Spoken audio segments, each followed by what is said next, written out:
It's Monday. You know what that means. Time for another episode of the Flex Zone podcast. The only place giving you sports how you want it, when you need it. Episode 448. Keeping it great. Tonight, we open up the man cave to another illustrious guest making his Flex Zone debut. Something tells me it won't be not only the first, but it won't be the last. Of course, we're going to talk about those local teams. The Ravens will be walking through the training camp doors at the Castle next week. And the Orioles headed to the All-Star break in first place. We'll talk about that and more. Where does the season play out? And what are we expecting from the Ravens as a Super Bowl or bust? Of course, we got to talk about the NBA free agency. The money keeps flowing. Another star was traded this past weekend as Team USA also arrives at camp for the Olympics. And last but not least, for the ladies, who is the Rookie of the Year? Maybe the best 1-2 rookie race against maybe LeBron and Carmelo. Caitlin Clark and Angel Reese, you know the names. Who's the Rookie of the Year? We'll talk about it. Both made history yet again this week. And of course, we get goofy at the end with Cravante.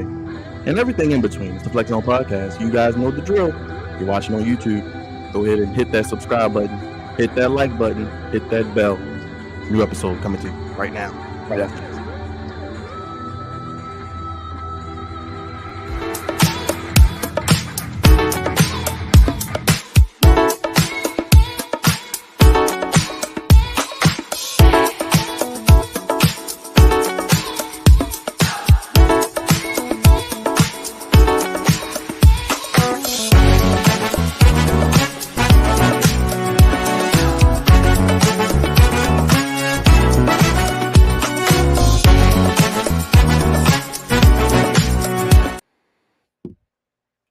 That's right. More exciting than grabbing that briefcase like we saw on Saturday with WWE Money in the Bank. It's the Flex Zone Podcast, the only place giving you sports how you want it, fellas.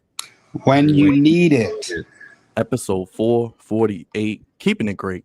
Almost 450 episodes. Can't believe it. We keep moving, we keep grinding, and we keep shining. And we're nothing without you, Flex Zone family, so we appreciate it.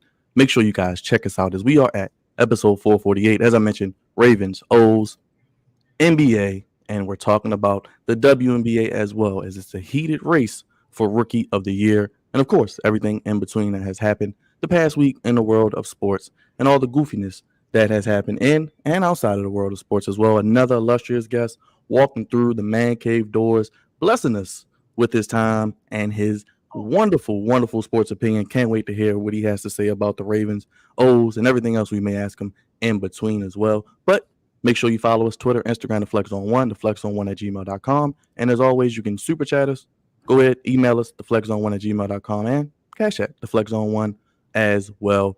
Episode 448, keeping it great.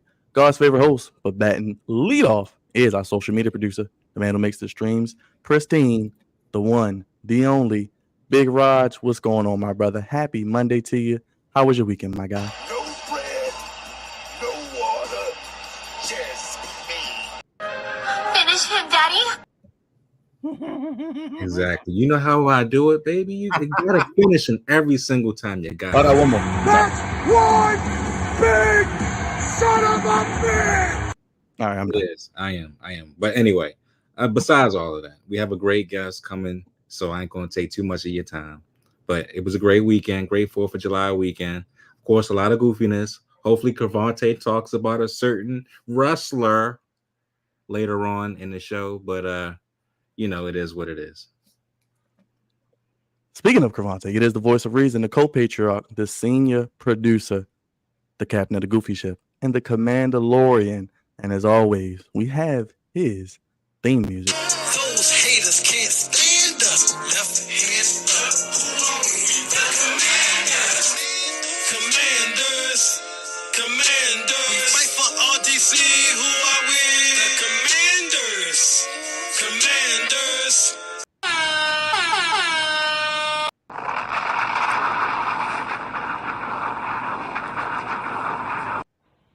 Stupid. Just stupid. Jam. Oh, jam. Yep. Yeah. I just want to say this. I can see our illustrious guest backstage, and he was rocking his head, and I didn't appreciate it. I did not appreciate it at all. He was about to say, God dog it. he cool with it because it's not my theme song. I did not approve of that. Everybody else just saw my reaction. I was like, yeah, let's do that every single episode, and it's terrible. But I found my shirt. But because we not ready to talk about that DC team, but you know what I'm saying, I hold on to what I can hold on to from my other DC teams. So I'm glad to be back.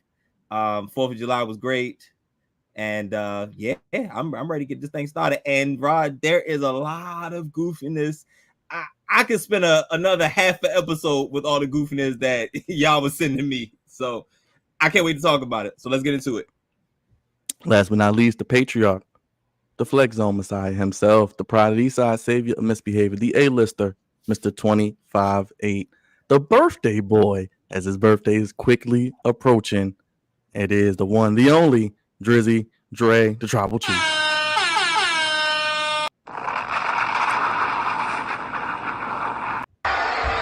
Acknowledge me. Drizzy Dre, what's up, my brother? Another week. Hey, man. I'm just happy to be here with you guys, man. And, you know, my brother got his approval. I'm rocking DC right now. Excellent weekend, man. I got to see an artist who I've been wanting to see for a very long time to start my birthday month off right, Janet Jackson. Miss Jackson, if you're nasty, you already know. Nothing else needs to be said. Cravante, I know you approve of that. For sure. You got it, bro.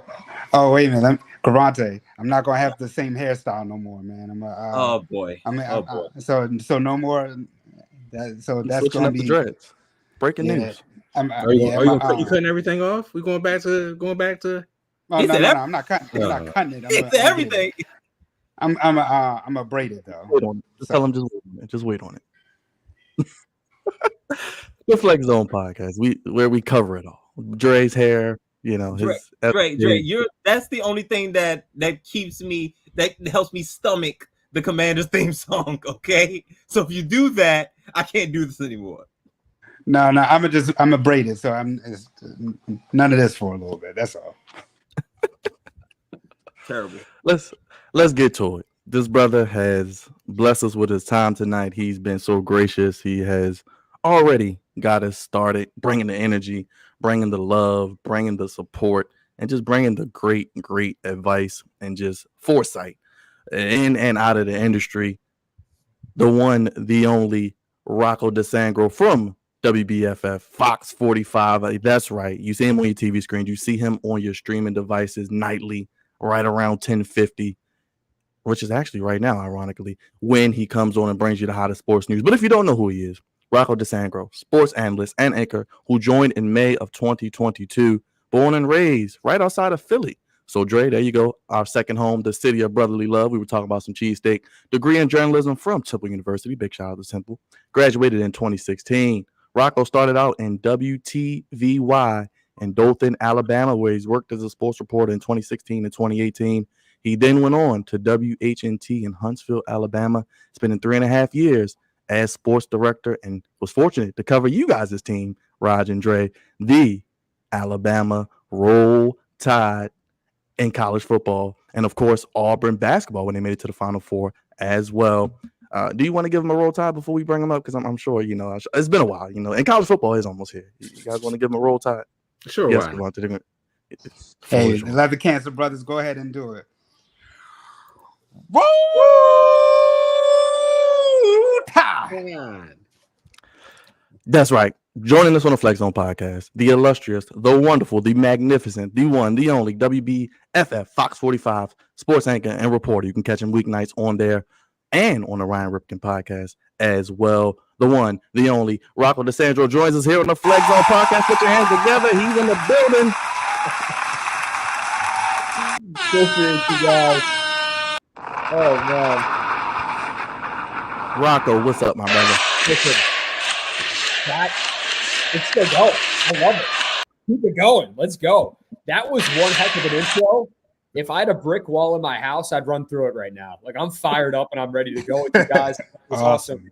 Another thing, I'm glad because my girlfriend went to Clemson and she bought me a Clemson hat. I'm really glad I didn't wear that hat. I thought about it, but I was like, you know what? I'm going to go with the just plain black hat instead. No logos, no nothing on it. So I didn't want to rub anyone the wrong way and like wear that hat. So I'm glad I didn't because we got the Roll Tides in here. So grateful to join you guys. Thanks so much for having me on. And I'm pumped to do this. Let's do it. Let's get into it. Let's get to it, Rocco. Before we get your sports takes, I know the fellas got a lot of questions to ask you. We've been going back and forth all day. For those who may not know or living under that rock, who you are, what you do, let the people know who you are, what you do, and just your day-to-day and kind of just your story in general. No, I appreciate that, man. Like I am, I'm a sports anchor reporter at Fox 45 right now. I've been doing it since May of 2022. I also do the Ryan Ripken show with a great team we have over there. Ryan, Brad, Zach, Kevin. We do episodes on Mondays. We do episodes on Thursdays, and we do a lot of content when it comes to the O's as well. So that's kind of what I'm up to right now. But for me, I'm just a kid from Levittown, Pennsylvania. LeBron was just a kid from Akron. I'm just a kid from Levittown, Pennsylvania, on a much smaller scale than LeBron James. Like he's obviously the greatest, if not one of the greatest to play the game. I'm not even close to that on my scale in sports broadcasting. Want to get there someday though. But that's where I'm from. Went down to Alabama, like you guys touched on, and glad to be closer to home in Baltimore. Love this city. It's my second home, and the people here, the fans, just everything about it is so great. It's so fantastic, and I don't think I could be in a better place right now in my career at this point in time. Well, we appreciate you being here, Rocco. I know the fellas want to get those questions in, so we're going to let them shoot. And, the floor is yours, my brother. Appreciate you again. Hey, man, it's funny. I call Philly my second home. So. It's all back and forth, man. I want to get right to it, man. I got to ask you your opinion on this. Mark Schlereth recently said that Lamar Jackson is a mediocre quarterback during the playoffs. Do you agree with what he said, or do you disagree and think that Lamar Jackson isn't mediocre during the playoffs? I don't think you could use mediocre in any way when it comes to Lamar Jackson and what he brings to the game of football, if you're talking about it. If you want to look at his playoff record, fine. But the last time I checked, football is a team sport, and you cannot solely put it on one guy to win or lose you football games. The Ravens as a whole, offensively, they didn't play up to their standards in the AFC Championship game. I think we can all agree with that. 6 rushes from a team that prides itself on the run, it just didn't make sense to anyone. And John Harbaugh has been asked about it throughout the offseason, as he should be. That's not going to win you football games ever when you're the Baltimore Ravens and you pride yourself on the run game. I don't agree with Lamar being mediocre in the postseason. This guy is a 2-time MVP. He is one of the best, if not the best, dual-threat quarterback of all time. Cam Newton even said that the other day. He's like, people say me. He's like, I think it's Lamar. I have that physicality to me. Like Cam could run through people. Lamar has that straight line speed where you're not going to catch. And check the numbers. Check the tape. I mean, the numbers don't lie with this guy. He is phenomenal in what he does. He carries himself the right way off the field. The Baltimore Ravens right now, this fan base, Ravens flock, could not have a better guy, a better person leading the charge right now here in Baltimore. People are going to have their opinions about Lamar. He is one of the most criticized players, not just in football, but in all sports. People are going to have their opinions about him all the time. You flip on ESPN or any channel, really, they're talking about Lamar Jackson. It's like 90% of the time you're going to see his name brought up, whether it's for good, whether it's for bad. It's just how he is. And at the end of the day, I don't think Lamar cares. Lamar is going to go about his business and do his thing the way he does it all the time. And his goal at the end of the day is to lead this team to a Super Bowl. And I think he has a really good chance to do so this season. But again, team sport, you can't just rely heavily on one player, regardless of if they're your 2-time MVP or not, to solely win you postseason games. The record's one thing. I understand. I get it. But to say Lamar Jackson is mediocre, we're just going to forget about the game against the Texans. It's like, no, come on. What are we doing here? Let me ask you this, too, as a follow-up.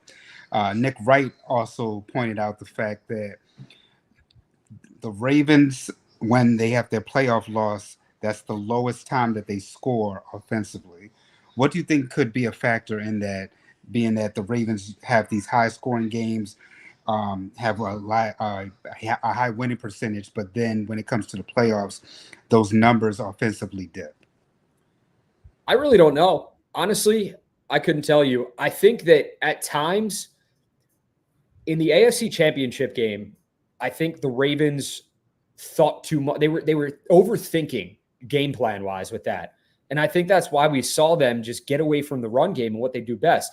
Because when you have one of the greatest quarterbacks to ever play the game on the other side of the field, on that other sideline, listen, you guys, I'm sure, play video games like I do as well. I don't know. I could be assuming things, but No, I play Madden. No, we I play feel them. like we all play video games. Like Yeah. guys just love to play video games. That's what we like to do. We love to play video games, hang out with our friends. It's guy things half the time. But to like if you're playing someone with a better record than you, or like you're playing, say you're playing one of your friends and you're like, this guy's beat me like 8 times. Like I got to go out and like throw the kitchen sink at him right now and just throw everything at him to beat him. And I'm sorry I'm putting it into video game terms, but that's I'm not a football player. That's kind of what I know, man. So it's like we overthink things sometimes. Mhm. I think the Ravens in that game, they just overthought their game plan and they got away from it. And they're saying, okay, there were certain scenarios where the Chiefs will load the box, this and that. I'm telling you this, man.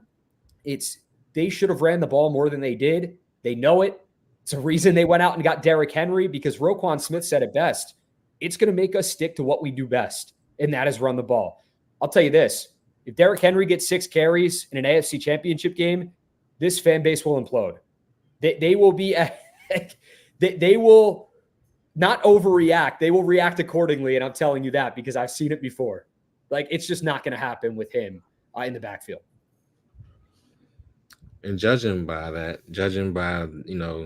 fan base, do you think that John Harbaugh's course, do you think that his time almost might be up?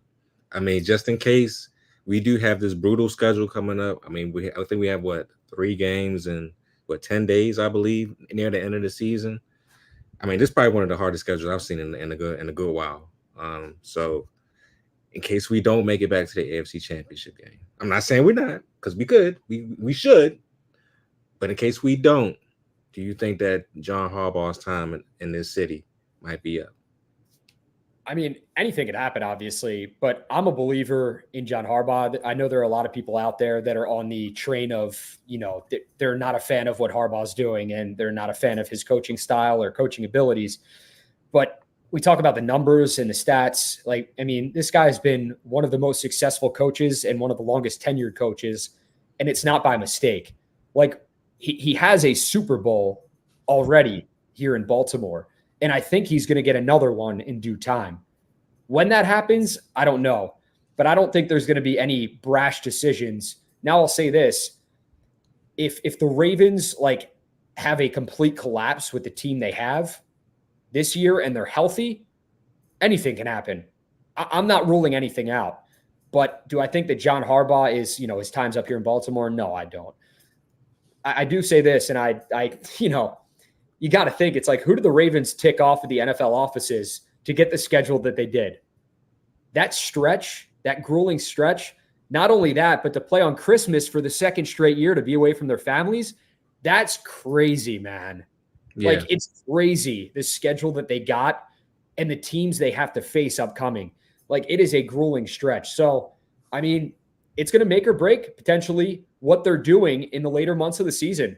Like, you look at that, we all looked at the stretch this season. I did especially. And it was at the end of the year. Okay, the Ravens have a gauntlet right now, facing the 49ers, facing the Jags, facing the teams they had to beat, the potential playoff teams and the contenders that were so good. And you know what they did? I mean, they went out and they dominated.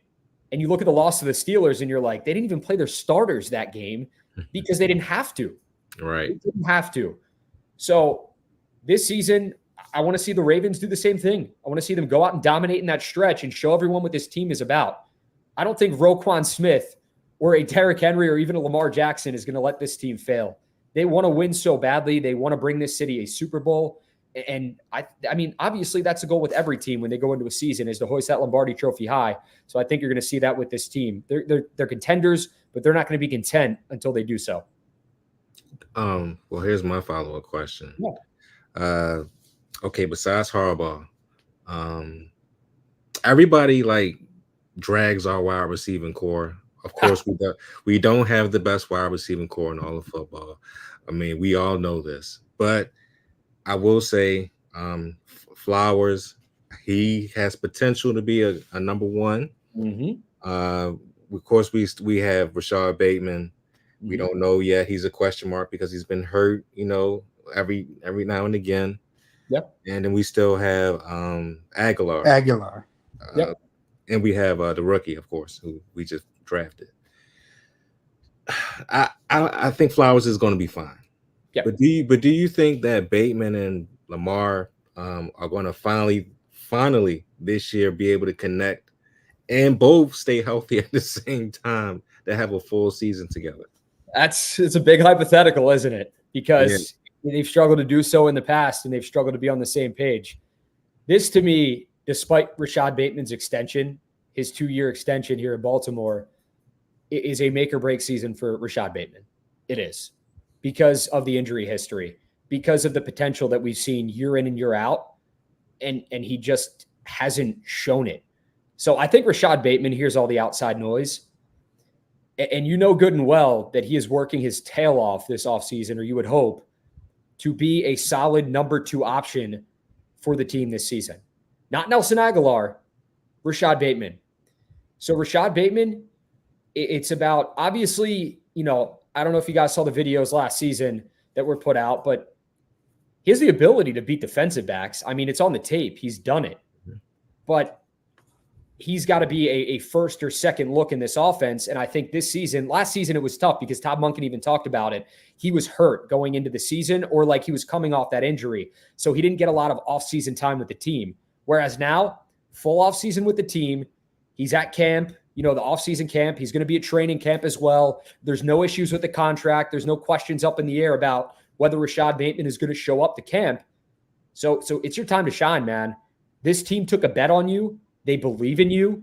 If they didn't, they would have said, you know what? We're done. We're going to try to trade you. We're going to try to get rid of you. We're moving on. We took you in the first round. Good luck. Best of luck with another team. No, the Ravens believe in this guy. They believe he has the potential, just like a lot of people here in this fan base do. And you know what? I get why people have their doubts. But it's time for Rashad Bateman this season to prove everyone wrong, have a big season, and show why he was drafted in the first round, and show why he can be a top option for Lamar Jackson going forward, because they need him to be. Go ahead, Cravante, you got something? I'm ready to go down I-95 South. That's all I'm waiting for. Real quick before we hop in the car, go ahead, Dre. Well, I was going to ask you, okay, with the loss of Odell Beckham Jr., but the gain of Derrick Henry, do you think that Derrick Henry is the one who can put us over that hump and get us to the Super Bowl? Or do you think it was a loss, being that we lost Odell Beckham Jr. and we're going to take maybe a step back offensively? I don't think you guys are going to take a step back offensively by adding Derrick Henry. I think any defense that has to deal with Lamar Jackson and Derrick Henry in the backfield, you not only have one of the best dual threat quarterbacks in NFL history with his speed, he's dropped some weight. And I think the reason he's dropped some weight is because you have this physical force and freak of nature in the backfield. Derrick Henry is built like a damn defensive lineman. I mean, the guy is huge. Imagine trying to tackle him. I'd have nightmares if I was on an opposing defense trying to game plan for this guy, because if he's not going to run through you, he's going to stiff arm you into the ground and make you pay for it.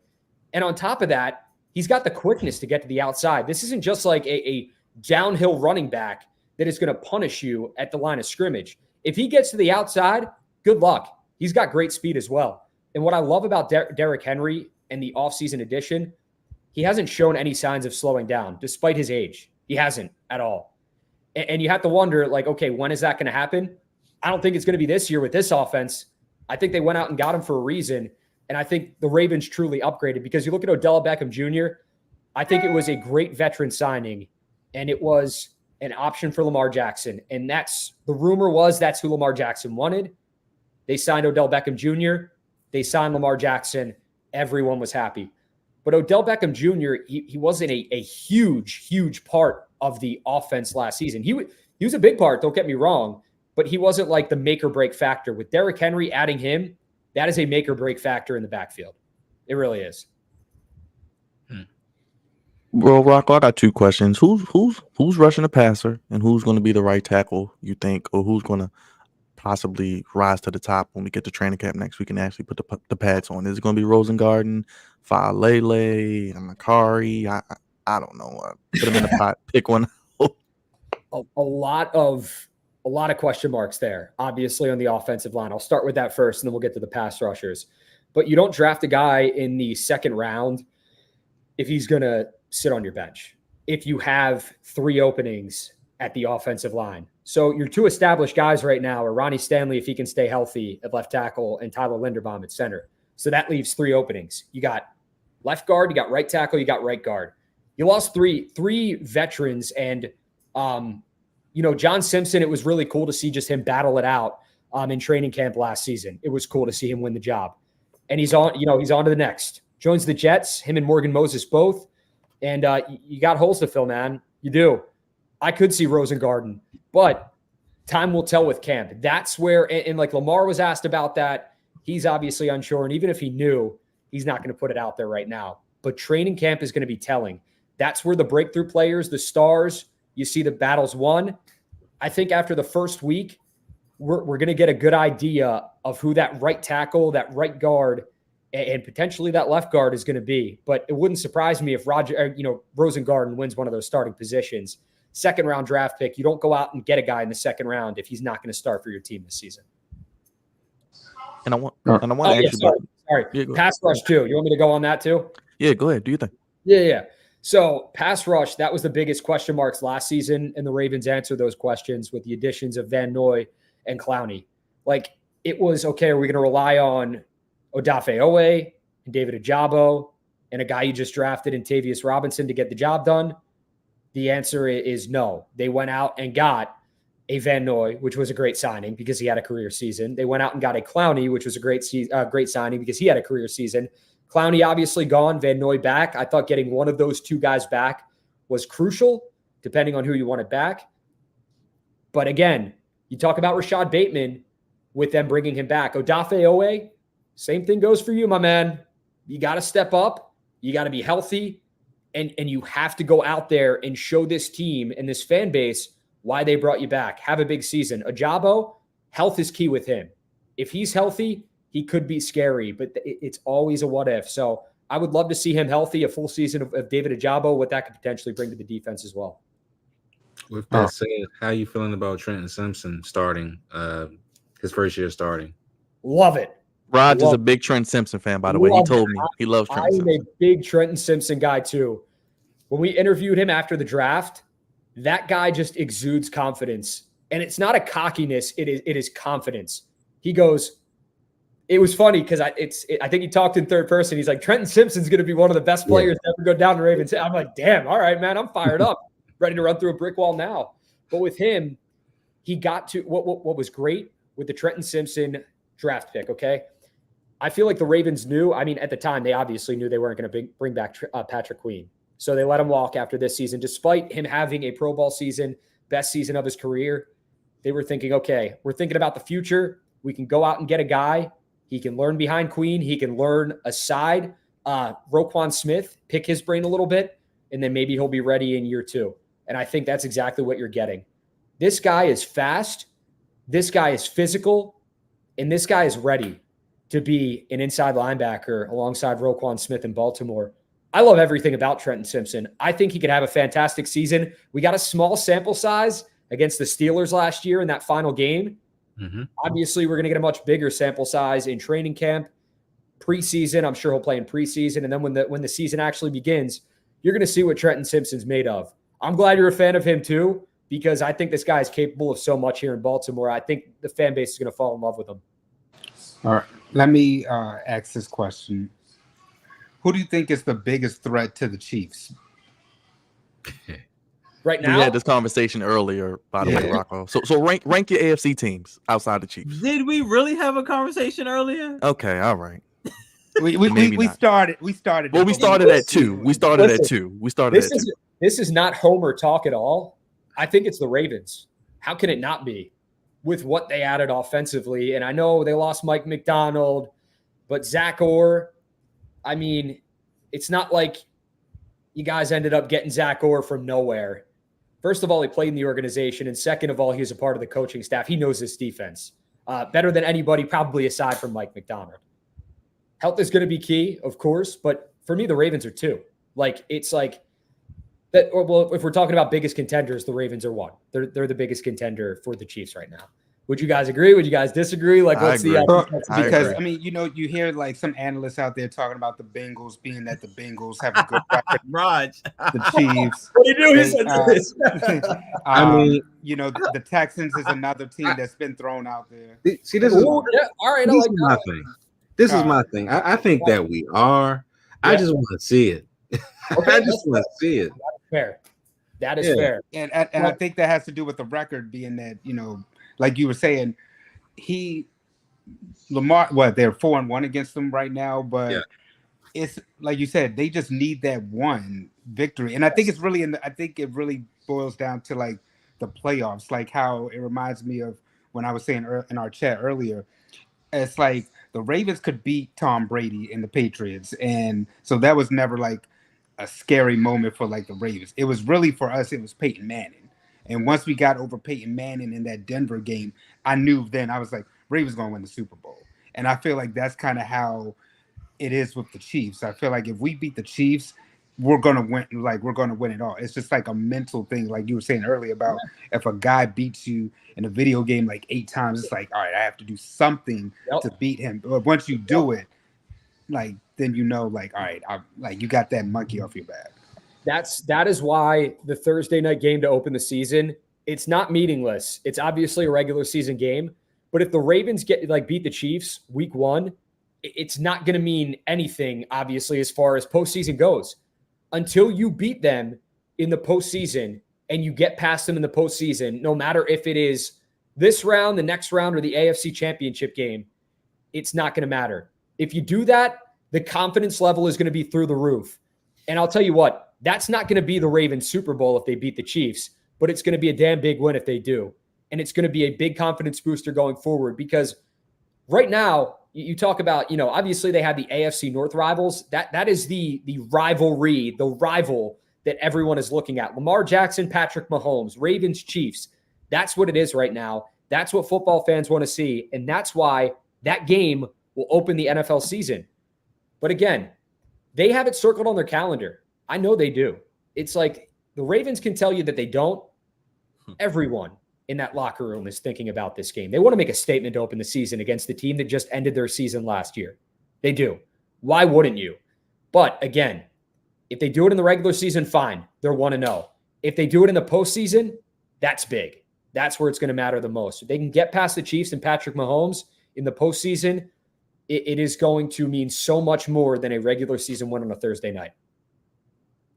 Facts. Go ahead, Cravante. I know you've been waiting patiently, brother. Before we gas up the pacer, I do want to say one thing.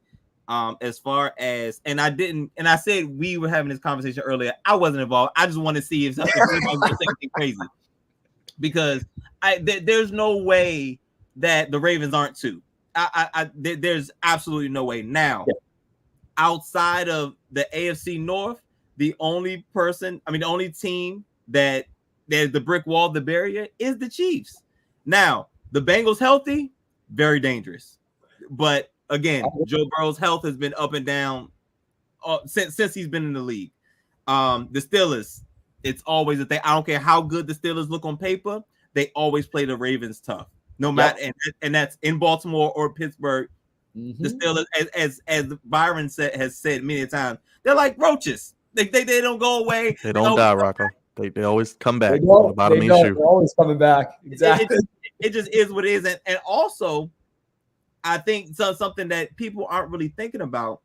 The Ravens have the hardest strength of schedule because everybody in the AFC North makes the playoffs. There's no other division that's as black and blue as the AFC North. Now, granted, the Ravens number 1 seed, so they're gonna play all the division leaders, but also they have to play the AFC North. That's 6 games from winning teams for the most part. Yeah. So this is not just a regular first place schedule. You got a first place schedule, and then you got a first place division. You know what I'm saying? So the Ravens will always be. I feel like the Ravens will always be top 5 in strength of schedule, just off the division that they're in. Oh, I agree. I agree. In this season, like you're looking at not only the teams they're playing, but we talked about that brutal stretch. 3 games in 10 days is insane to me. And that is why the bye for the Ravens could not come at a better time. And that's why they have their bye, I feel like, so late. After they play the Eagles, I believe that's when it is. And then you go Giants on December 15th, Steelers 12-21, which is always a tough game. You're going to beat the crap out of each other. And then you go Texans, who are an up-and-coming team in the National Football League, and they played the Ravens really well in the first half of that AFC divisional round game. And not only that, they've added weapons for C.J. Stroud. C.J. Stroud's a stud. He's one of the best quarterbacks in the league in year 2. He was one of the best quarterbacks in the league in year 1 as a rookie, which is crazy to say. But then you add weapons for him. You get a solid running back in Joe Mixon in the backfield. You got guys on offense. You got guys on defense. They add Danielle Hunter as a pass rush guy. Like, you're looking at the studs they have on both sides of the ball, and you're like, damn, the Texans could be a team that could be a contender this season. And I would not rule that out at all. Don't count the Texans out. But yes, if you scroll down and you go all the way down to that schedule to let's go into December right now. 12-01, okay, they got the Eagles. And the Eagles, before they absolutely collapsed, were one of the best teams in football last year. And the year before that, correct me if I'm wrong, they went to the Super Bowl. Okay? Yep. So that's what you're looking at with Philly. And they've upgraded as well on both sides of the ball. Then you got the bye. So after playing 13 weeks of football, then you finally get a bye. Then week 15, you go at the Giants. It's not a home game. Okay? Then you go Steelers at home, where you're going to beat the crap out of each other and you hope you can get out of it healthy. Oh, and then 4 days later, you play the Houston Texans on Christmas in a short turnaround. On a Wednesday. You know what that does to your body if you're like, obviously I didn't play the game of football at the professional level, but like you see guys just like walk out of the locker room and they look battered. I mean, they just beat the crap out of each other for 4 quarters. That stretch right there, like I said, that can make or break the Ravens at the end of the year. And it's tough.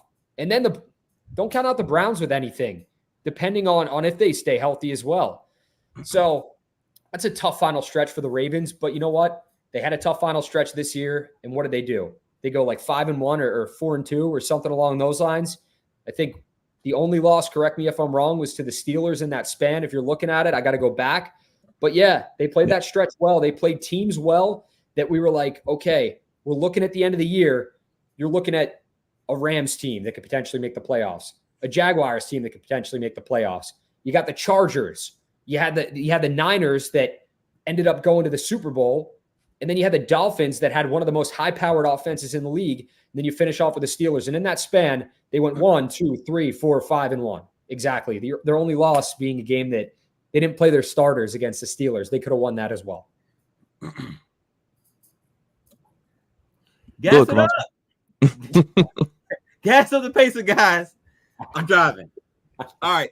So, you guys, you've been talking all this goodness. The Ravens, I've known for pretty much all my life. The Ravens have been a top-notch, very class A organization with how they manage and been able to have a consistent winning product on the field.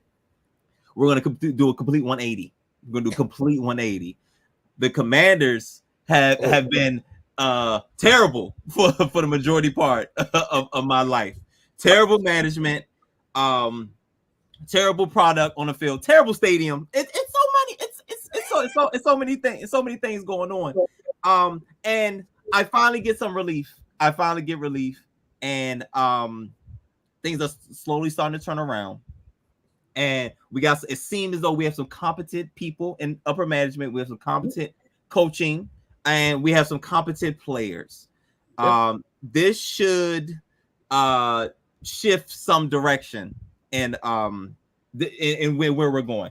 Now, what were your thoughts on, how do I say, the Daniel Snyder removal, and why did it take so long? First, that's my first question. It seems like these things take a while, like the ownership changes, like they take months, if not years, to get done and get completed, and it takes two sides to tango. And all I know is this about it. When I think the Bowie Bay Sox had a day where it was like, Daniel Snyder's gone day or something along those lines. That says all you need to know about how people felt about him. Like not only with the Commanders fan base, but the rest of the National Football League. He was not a well-liked guy at all. And honestly, wasn't a great owner. Like he wasn't. He was, if you polled people, they'd probably put him up there as one of the worst, if not the worst owner in all of sports. Like he was in that realm, in that category. So this is a breath of fresh air, what the Commanders are getting now, with the group led by Josh Harris, with the group that includes Magic Johnson. Josh Harris has experience owning teams. He was a part of the Sixers ownership group. I think he still is. Could be wrong, but the Devils as well. And Magic Johnson, you're talking about one of the best point guards of all time. And it's like, okay, what does Magic Johnson know about football? It doesn't matter. Magic Johnson knows a lot about business, and Magic Johnson knows a lot about sports, and he knows a lot about winning. So I love it for the Commanders.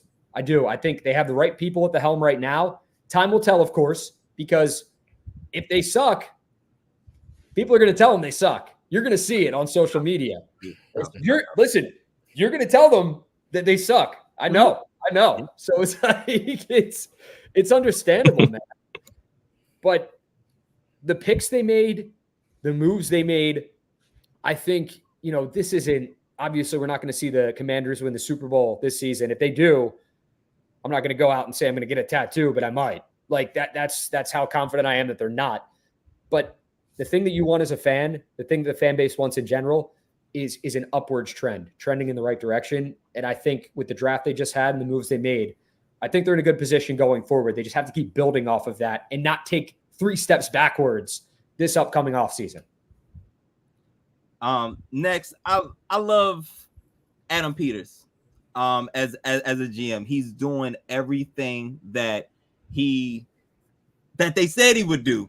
You know what I'm saying? As far as helping facilitate, along with John Lynch, that 49ers team over the years, and being able to bring that, because we have a lot of holes over here, whole lot of holes. We got a little bit of money, but have a lot of holes to fill.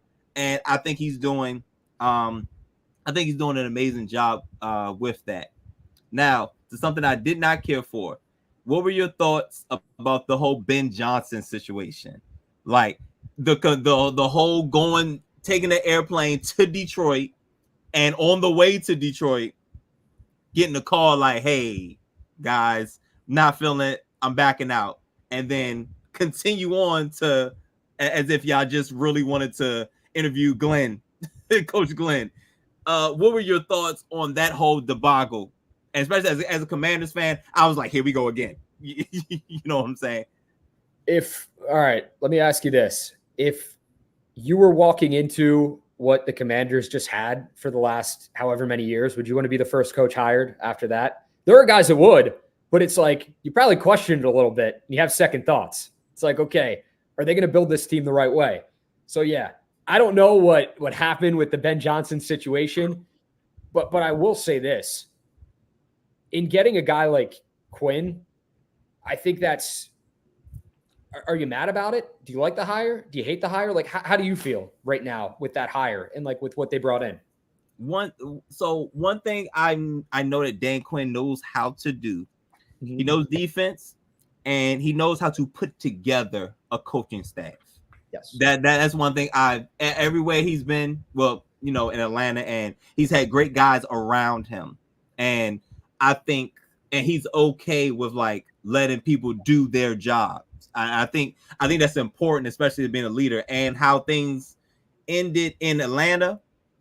I think he will really learn from it and moving forward with the Commanders. So at first I was like, I was a little down, but I was like, he's putting a hell of a coaching staff together. Like, it's a lot of guys that could have high positions in other organizations, but they're choosing lesser roles to be with Dan Quinn and the Commanders. Yeah, no, I completely agree with you there. This is but what you're getting in Dan Quinn is a guy that, he took a team to the Super Bowl. It was, we don't want to talk about that Super Bowl if you're Dan Quinn, the Falcons, but he did take a team to the Super Bowl and realize how hard that is to do in the National Football League with a team that at times can be the laughing stock of football with the moves they make in the Atlanta Falcons. So he was able to do that. He was able to be successful there for the time being. Maybe he could do something similar with the Commanders. Now, I'm not saying the Commanders are ever going to be a Super Bowl contender, but that's the hope, right? Yep. Got a great quarterback in Jaden Daniels, one that just won the Heisman. So, okay, you got him. You just added Austin Eckler. People can say what they want about his tenure, how it ended in Los Angeles, but you got a running back that can not only do stuff on the ground, but he can make plays out of the backfield as well when it comes to a receiving situation. So offensively, you guys are making the right moves. Your receiving core, not bad at all. You have solid receivers around Jaden Daniels. That's what you want. It's how can you continue to build off of what you have. And with Peters, we'll see. We'll see. But I think you have the right two people in the driver's seat going forward for the Commanders. I don't think it's going to be too many losing seasons that we're going to talk about. Now I know the NFC East it's tough. It's brutal. You talk about the AFC North being the best division in football. The NFC East, when the teams are at the top of their game, it's one of the best as well. Like you could have 3 teams make the playoffs when it all comes down to it. I know the Giants have been down. They've had their ups and downs, and the whole Saquon debacle was crazy as well. But, it's a competitive division. So how are the Commanders going to respond to that? Like I said, Quinn, Peters, Daniels, I think that's the right recipe going forward for the time being. But it all depends on what they add and if they can build around Jaden Daniels the right way, because that guy is going to be the centerpiece of your franchise. So make him seem like the centerpiece of your franchise. I absolutely agree. Now, one of my last question, offensive side of the ball. Yeah. I'm not worried about the defensive side of the ball too much because I know Dan Quinn's going to get them right.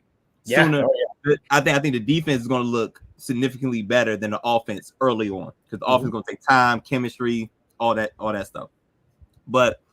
And these guys will tell you, I've been concerned. I've had the same concern for at least the last 5 years. Matter of fact, since whenever Trent Williams left, the offensive line, I have been concerned about this core for some time now. Pretty much since Trent Williams left, I've been concerned.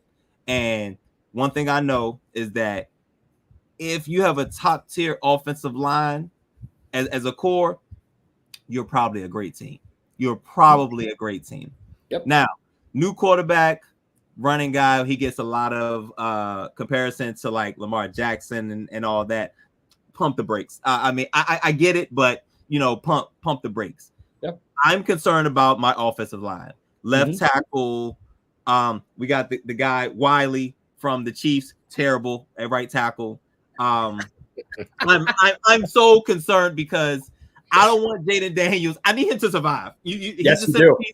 Just like you said, he's a centerpiece. He needs to make it.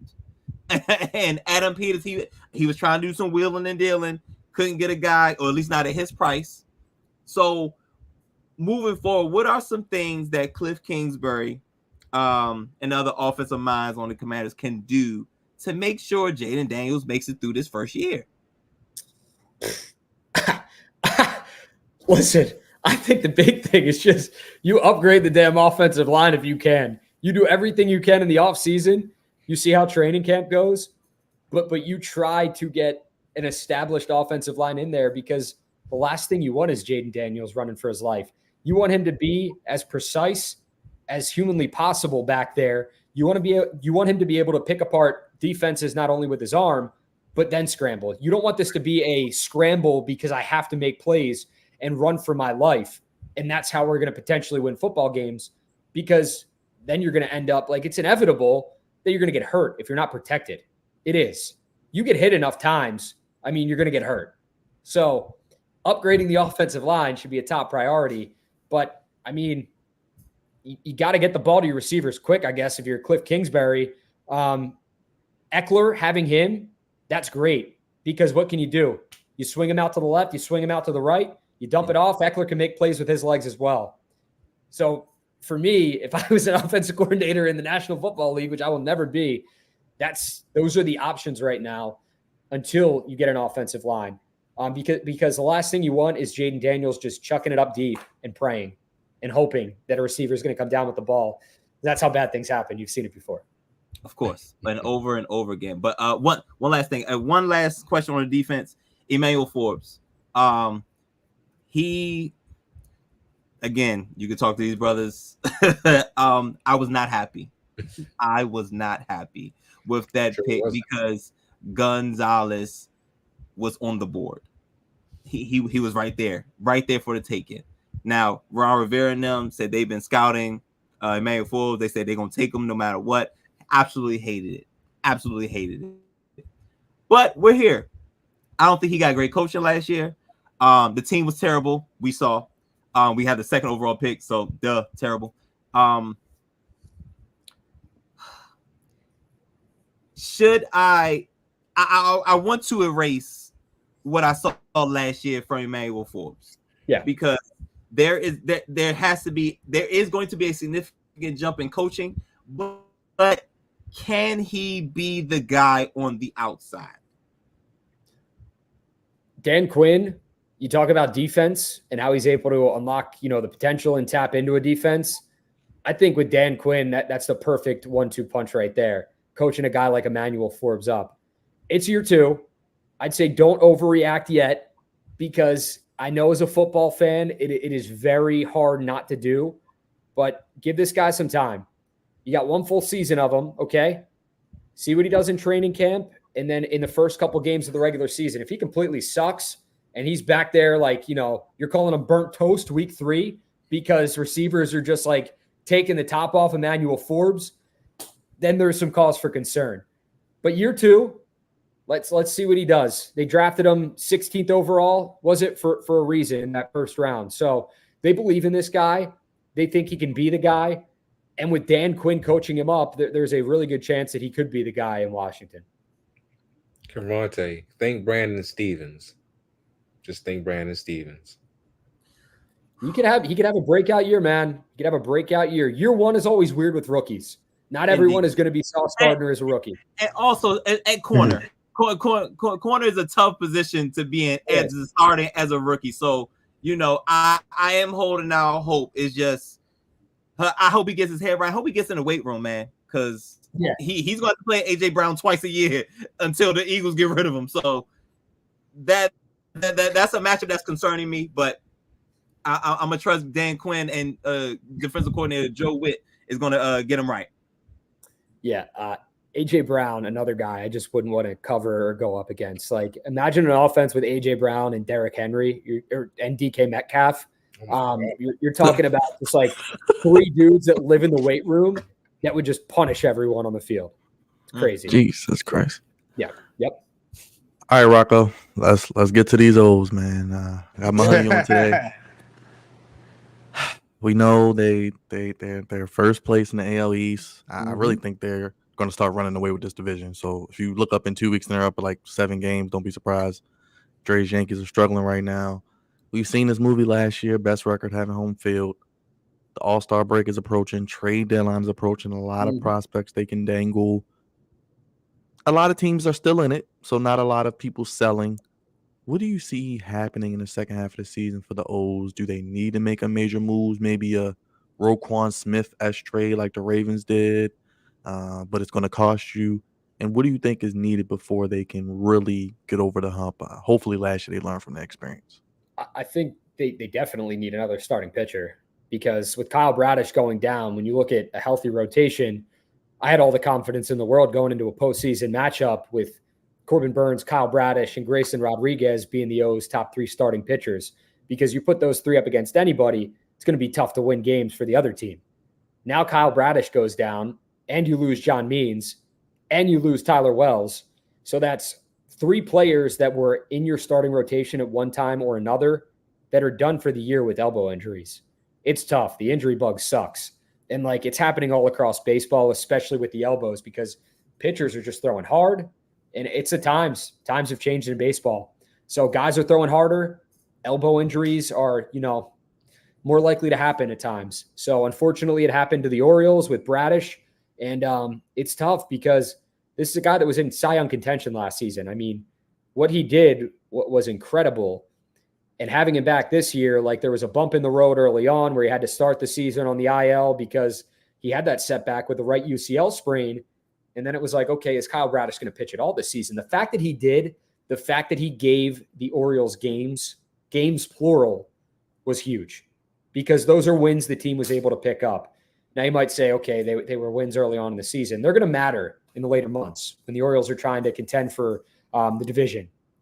But with the PRP shot, it was like a Band-Aid. And with Band-Aids eventually come off. They do. Eventually you have to get a new Band-Aid.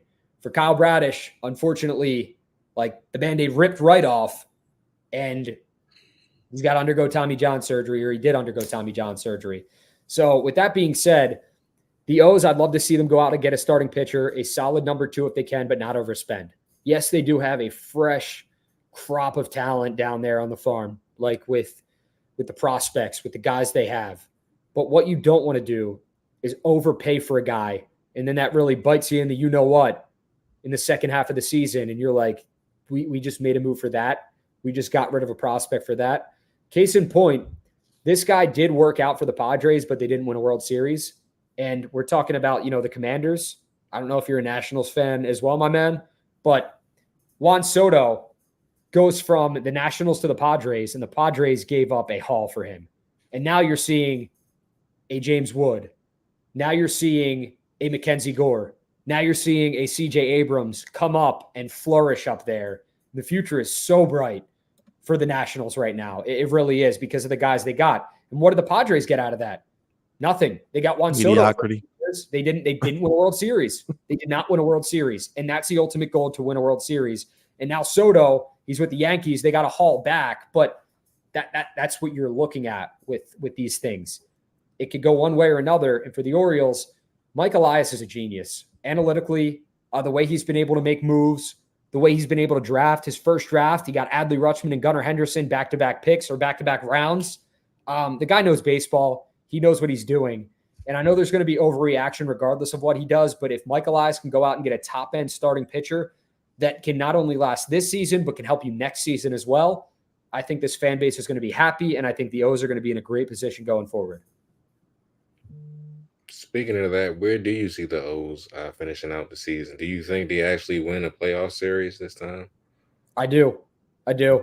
Last year, they had a lot of guys that were inexperienced when it came to postseason play.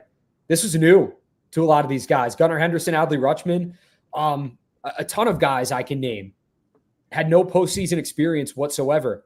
They didn't know what to expect. Not only that, they ran into a freaking buzzsaw with the Rangers. Mm-hmm. It's, as a fan, you think sometimes you're like, okay, we lost to this team. Do we want them to go win the World Series now? Because that could have been us. Or do we hate them because they just beat the hell out of us? For O's fans, they had to make that decision. But what I know about the Rangers, they got hot at the right time. They were able to go on a run, and they were running through anyone that was put in front of them because of starting pitching, and that's what you need to win a World Series, and because they got hot offensively. So I think for the O's this season, yes, I absolutely not only see them winning one postseason series, the question is, can they go out and win the whole series, like the World Series? And I truly think they can, but they're going to have to make the moves necessary to put them in place. With the team they have right now, they can get there. But adding another starting pitcher and maybe a reliever, that's going to put you over the top. That's going to be like, all right, we're really cooking now. Well, Rocco, before we get you out of here, I got one more question because we do want to show love to the ladies, and we're going to talk about this after you leave us. Who's the WNBA Rookie of the Year? We got the ladies revolutionizing the game. We got Caitlin Clark. We got Angel Reese, Baltimore's own. Right now, you can't put me on the spot with that. Can we give it to both? Yes. They're just both fantastic players, honestly. And I know that's such a cop-out answer, but Caitlin Clark, statistically, what she's doing is incredible. But Angel Reese, the double-double streak. What she's doing is incredible.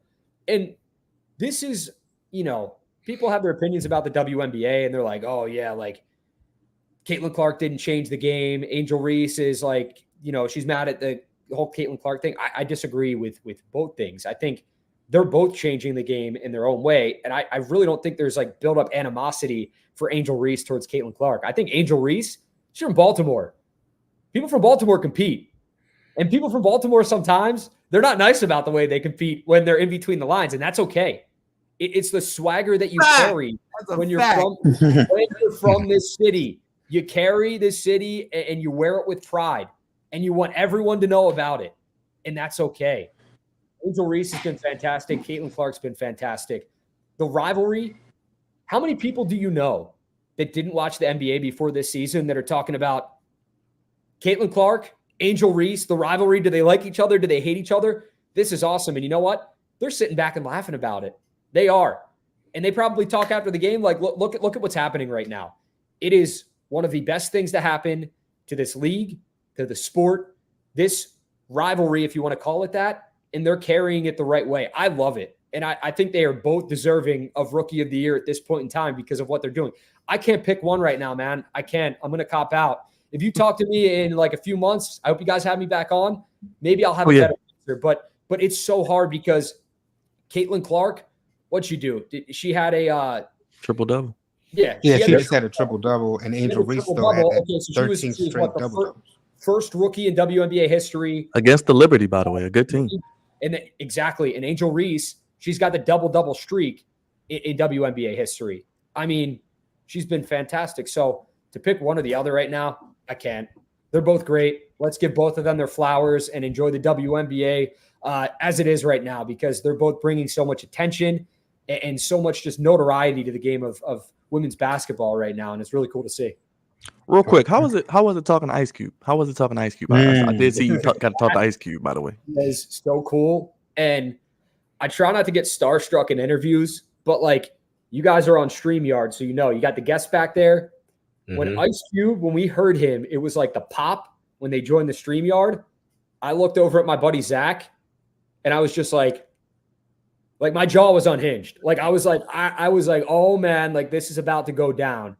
Getting him was so cool because not only like is he a big name, he's down to earth. We were just, having a good time, having a good conversation. Like we're not asking him anything crazy. We're just having fun. Like Ice Cube was like one of the hosts of the show. And Ryan's messing with him about the hot dogs. We're doing that because that's a question. Like we have a sponsorship with Stuggies. And it's like the question is, what do you put on your dog? Like what goes on the dog? I might get a little heat here, but I'm a ketchup guy. Ice Cube was a mustard guy. Puts mustard on it. So Ryan, he's a sicko. He eats a plane. With that, but this is what it is.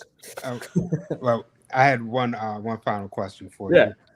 Who do you think is more likely to three-peat?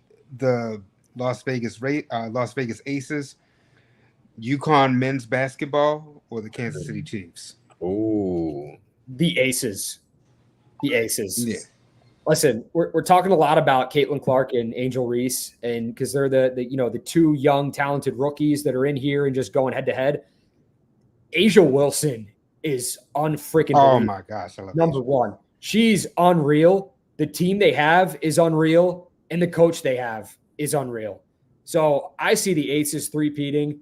I see them getting it done. They're just so good, so talented, and have they lost a lot this past offseason? It's like they're only getting better. And then you add Kate Martin, who was one of the steals of the draft. Like, what are they doing over there in a good way? They've been fantastic. So, yeah, I think that's the more likely thing. Football, it's hard to do, obviously. And then you talk about NCAA, like the players that come in, the players that go. You have freshmen a lot of the times playing. I think that's going to be tough for UConn. But, yeah, the Aces are my pick right there. Well, Rocco, you have been fantastic, my guy, and you are always our number one pick. Give it up one more time, everybody, for the one, the only Rocco DiSangro, Fox 45. Check him out nightly. Let the people know how to keep up with you. How can they follow you? What you got going on with the old Ryan Ripken podcast? I know your good friend Brad is back there. Shout out to Brad. Yeah, Brad's back there. Shout out to Brad. He's chilling on the couch right now, so he's kicking it. Yeah. Nice. Yeah, man. So you can watch me on Fox 45, sports anchor reporter there. Follow me on X at Rocco DiSangro and on Instagram at rdisangro. And then the Ryan Ripken Show. We're trying to put out so much content with that show right now. I mean, we're trying to put out shorts. We're trying to put out long form videos. You can watch us live Mondays and Thursdays after O's games. We're doing a new thing that's called Kevin and Zach Reacts, where we're going live after the post game streams. If you're an O's fan, join. We love to hear people's opinions on the show, and you can follow us there. So check out our stuff. It's at Ryan Ripken on X. That's where like a lot of our stuff is posted, or the Ryan Ripken Show on YouTube is where you can always find us. Guys, I really appreciate it. I'd love to be back on in the future. Let me know. Shoot me an email. I'll send you my number over right now, and we can get it going. So appreciate you all. Thank you so much for having me on. You guys do great stuff. Hey man, Thank you, man. Appreciate that. I'm envisioning a September return. You know, Ravens getting the season started and the Orioles gearing up for the postseason, trying to get that World Series first time since 1983. Rocco, we're going to do this again. Yes, send that over. We're going to send you this interview as well tomorrow. We're going to clip it, send it to you so you can have it, show it to all your friends, family, and tell them about the Flex Zone podcast and tell them about the great things you're doing as well. Shout out to Ryan Ripken, shout out to Brad, and shout out to you again, Rocco. Appreciate you for taking time and being here with us on the Flex Zone podcast. Thank you, fellas. Appreciate you guys. Thank you, Ryan. Thank you, everybody. Thank you, Rocco. Appreciate it. We'll do it again real soon. One more time. Give it up for Rocco, everybody. Coming through blessing us on the Flex Zone podcast. Awesome. That was great stuff, bro. Great stuff. Great stuff, as always. Big shout out to him. As always, check him out on Fox 45. And you can catch him weeknights, 10:50, giving you the sports news and doing it as only he can. I know he'll be ramping up as training camp is approaching. And like mentioned, we'll have him back real soon to talk about those Ravens and those O's as they make the postseason play. Dre, are you with us? Because I do want to get into this rookie of the year conversation. I do want you to get your opinion on that. If not, we can hop on when we come back. I'll stay on and then I'll hop off. Okay, because it is our poll question. Make sure you guys vote on that poll. Who is the WNBA Rookie of the Year?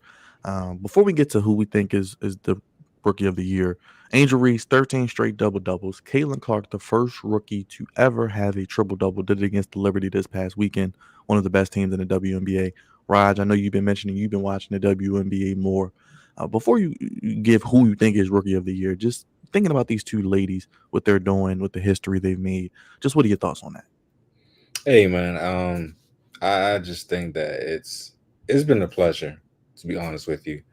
I've never really watched the WNBA like that ever in my entire lifetime until this year. Of course, I've kept up with certain events that they've had over the years because they had Lisa Leslie. Lisa Leslie was a big name. Candace Parker, of course, was a big name. Cheryl Swoops back in the day was a big name. You know, you keep up with the big name players in the sport, but to actually sit there and watch it, you know, is something totally different. So watching Caitlin Clark, watching Angel Reese go from college to the pros, and watching them damn near every night been selling out games is amazing to watch, man. And to see how Caitlin Clark, you know, went on the team, went on the Indiana Fever, and they was like the worst team in all of basketball, WNBA basketball, for like the first half of the season to now. She's finally figuring out how to play with, you know, the ladies that are around her, Aaliyah Boston and the crew. And now they're winning games left and right. And now she's figuring out how to get people involved more efficiently. It's cool. It's cool to watch. It really is cool to watch. It's amazing. And then to see how Angel Reese is being a leader on her squad, you know, the Chicago Sky, you know, being that young rookie, but also, you know, showing the young girls like, look, I can rebound this basketball. I could put it in the hole, you know, anytime I want to. And just giving that dog out there is cool to see as well, you know, her actual college game translating into the WNBA game. So it's been a pleasure to watch both of these ladies, man. It's been a pleasure to watch the entire league in itself. Asia Wilson, like you said, Dre, she is amazing to see. She is cool to watch. She is definitely going to be a Hall of Famer once her career is over with. That's for sure. But yeah, the product itself, man, has been cool to see. It's been cool to watch. There's a lot of great talent in that league, and they do a very good job. So I'm just happy that they brung notoriety to women's basketball because they needed it for the longest time, and they're doing a job. Both of them, both of the ladies are doing a great job bringing eyes to the product. So hats off to them. If I had to give out rookie of the year, I say I give it to both of them, man. I'm sorry. I'm like Ryan. I'm like Rocco. I I can't just pick one. I got to pick both of them. I mean, because they both have changed this game for the better at his league. And right now, they're both just killing it right now. It's like 1 minute Caitlin's doing something, and the next minute Angel's doing something. And granted, both of these teams are not in the playoffs, but still, it's like they're bringing eyes to the product, and they're both all stars. So I can't wait for that game to come. You know, the All Star game. It's going to be great to see them go against Team USA. You know, in a couple was a couple weeks or a week or two from now. Yes. So it's going to be definitely fun to watch that as well. So I cannot give out an actual uh, award at this moment in time because I think both of these ladies are doing a great job. Uh, give for the betterment of women's basketball. Go ahead, Dre.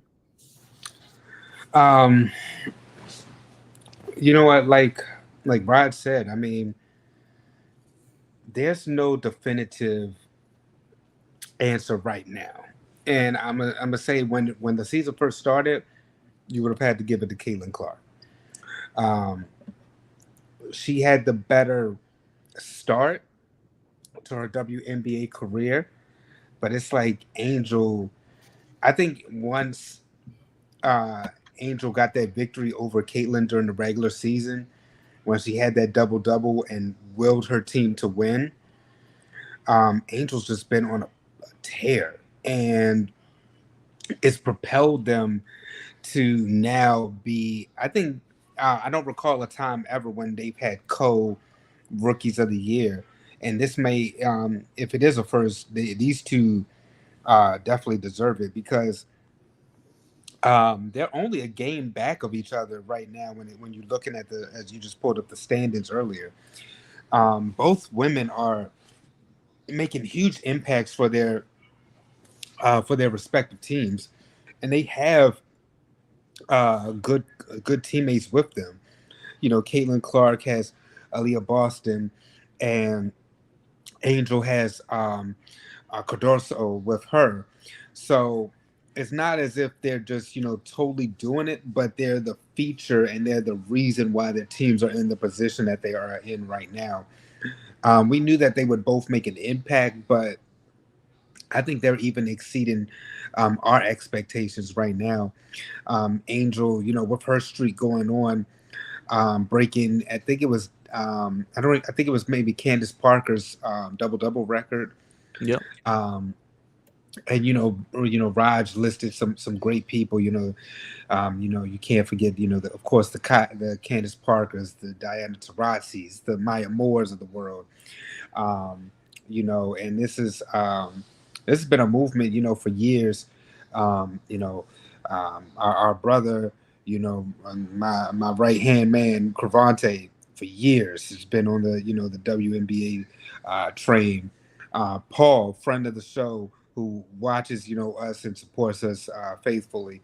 Um, been talking about the WNBA for years because I've always been on the college basketball side, but now to get over to seeing a WNBA game and um, following the product, and now you're seeing like in your, we're talking about, of course, Angel Reese and Caitlin Clark in this segment, but getting more an appreciation of people like and Asia Wilson, and now those eyes seeing the product. So I'm just happy that these two women are making an impact. We were calling it the Caitlin Clark effect for at first in the movement, but Angel had to remind people and is showing people that no, it's not just Caitlin Clark, it's me too. And so both of them, I think, for what they've brought to the WNBA, for what they've done this season and for what they've been able to do with their teams.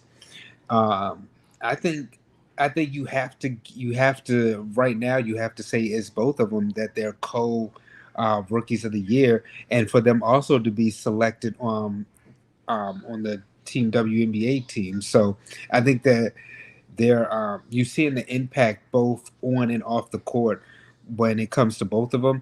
They'll be around for a long time to come, and I think that you can't really definitively say right now that one is deserving of it over the other because, like I said earlier, Caitlin Clark it seemed like she was pulling away, and then Angel caught up, and then it seemed like Angel was calling, you know, ahead of her, and then because Caitlin was dipping down a little bit, but I think it's even. I think it's even right now. I don't know how you really decide on one or the other. Cravante, they play 40 games. So Caitlin Clark, as you see, has played 22. Angel Reese right at the halfway point in 20. Reese with 14 points. Caitlin Clark with 16, 6 boards. Angel Reese with about 12 boards. Caitlin Clark with 7 assists. Angel Reese with an assist. Both getting a steal a game. It's going to come down to looks like the end of the season if it's going to be one person. So, and I agree with my brothers, Raj and Dre. Like, it's hard. It's really hard to give this one award to one of these two young ladies, and it's really tough. Like, we have to nitpick in order to give this one award to one of these two. I think as it stands right now, the slightest edge will probably go to Caitlin Clark. Just right now, a lot of the stats are in her favor, and the Indiana Fever have a slight edge over Chicago, and Caitlin Clark does have the head-to-head advantage. So, I mean, the slightest of edges maybe to Caitlin Clark, but I would love for Angel Reese to win this award, man, just so I could stick it to the missus again to tell them how stupid they are for passing on her. And look at her, rookie of the year, look at her, and that just gives me more of a reason to be like, hey, and Leah Edwards is cool. Stupid. Leah Edwards is cool. Just stupid. You know what I'm saying? And there's nothing against Leah Edwards. I'm just saying, Angel Reese is a hell of a player, and she's box office. Dre, we talk about it all the time. With sports is entertainment. Now it's not just sports. It's not about winning. It's winning and entertainment. If you get a total package, that's what you do. And I felt like Angel Reese was that. So if Angel Reese was to get Rookie of the Year, that'd be another. I'm sticking to the misses again. Like you're dumb and you're stupid. You're stupid. You know what I'm saying? But it's really hard. You have to split hairs because it's that close. They're both impacting the game in two very unique ways. Dre talking about Angel Reese, 13, whatever Candace Parker record was, she passed it, and now she's continuing her own, her record with that. Caitlin Clark, triple double. What? These are things that's never happened before, and these two young ladies are changing it, and this is for the good. Like Roger was talking about attendance is way up. Like if you look at the attendance for both of these teams, or just a WNBA game in general, and then you turn around and see a game with Caitlin Clark and Angel Reese, or just Angel Reese, it's increased significantly. So the impact is crazy, and the stats are crazy, and neither one of the teams are really good at this point, but they will get better because both of these organizations will have these two players to build around. The Fever is getting better. Right, but I think Roger was talking about it earlier. She's getting it. She's slowly, slowly getting it, and probably because, again, like I said, the slight edge probably go to Caitlin Clark because she handles the ball. You know what I'm saying? everything goes through, Caitlin Clark too. So the slight edge is probably gonna go to Caitlin Clark. But again, I would love to see Angel Reese, who's the villain in this case, to win the Rookie of the Year. But like I was saying earlier with Angel, she willed her team to win, in that last matchup against Caitlin. And ever since then, you just kind of see her team, galvanize around her. Like it's like Angel, she has numbers too, and she's willing her team to these victories, just like Caitlin's willing her team. I think Caitlin's team is kind of getting it, while Angel's team has just kind of been dealing with some injury issues. It seems more like, but Angel just kind of is like, no, like we're, like I think Angels is kind of like willing her team to like victories, while Caitlin's team is like now they're figuring out knowing how to play together. So they're on two different pathways. Vote on the poll. Let us know who you think is the WNBA Rookie of the Year. We're about halfway through the season, as you guys mentioned. The WNBA All-Star Game is coming up. It is, when is the WNBA All-Star Game? I was trying to, Saturday, July 20th in Phoenix. So 2 weeks coming up as well. And it will be, it was announced Caitlin Clark and Angel Reese are indeed voted as All-Stars, and those who weren't previously named to the Olympic 5-on-5 team are assigned to Team WNBA, so they will be playing against the Olympic team. So we'll keep an eye out on that, and of course, recap it and talk all about it once it happens on the 20th.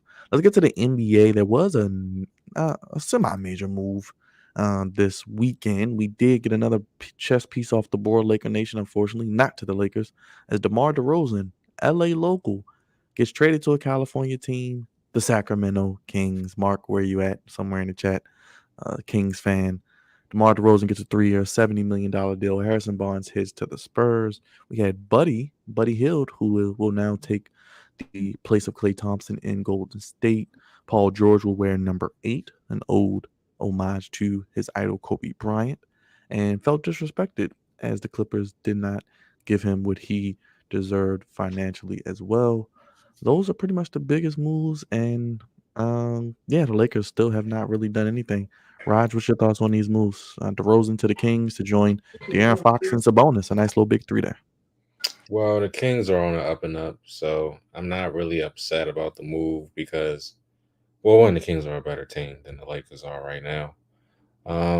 As far as Harrison Barnes going to the Spurs, I think that's a good move for him because they're trying to build around Wemby, and they got Chris Paul over there, so they're going to be a sneaky good team as well. I think this next season. I think you've missed Miles Bridges. He's going back to Charlotte for 3 years. Oh, your boy. What did you call him? What did you call him? I forgot what I called him, but Miles beat him up. Bridges is going back to Charlotte.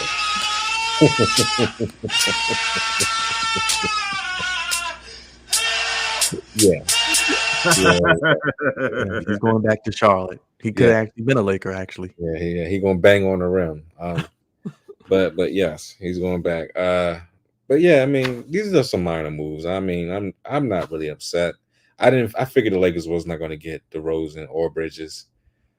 So it is what it is. Now we did see Bronny on Saturday play his first ever summer league game. I'm not going to go too hard on the kid. I mean, this is his first ever like somewhat NBA action, and he's pretty sure he was nervous. And he didn't play extremely terrible, so it is what it is. But I'm happy for the young man to get on the court, of course. Especially since the accident that happened to him early in the year. So I'm glad that he's going to be able to get some experience in summer league, and hopefully he gets better as the summer league continues, and he gets better when the regular season starts or whatever. But yeah, man, free agency has been kind to others, but not to my Wizards or my Lakers so far.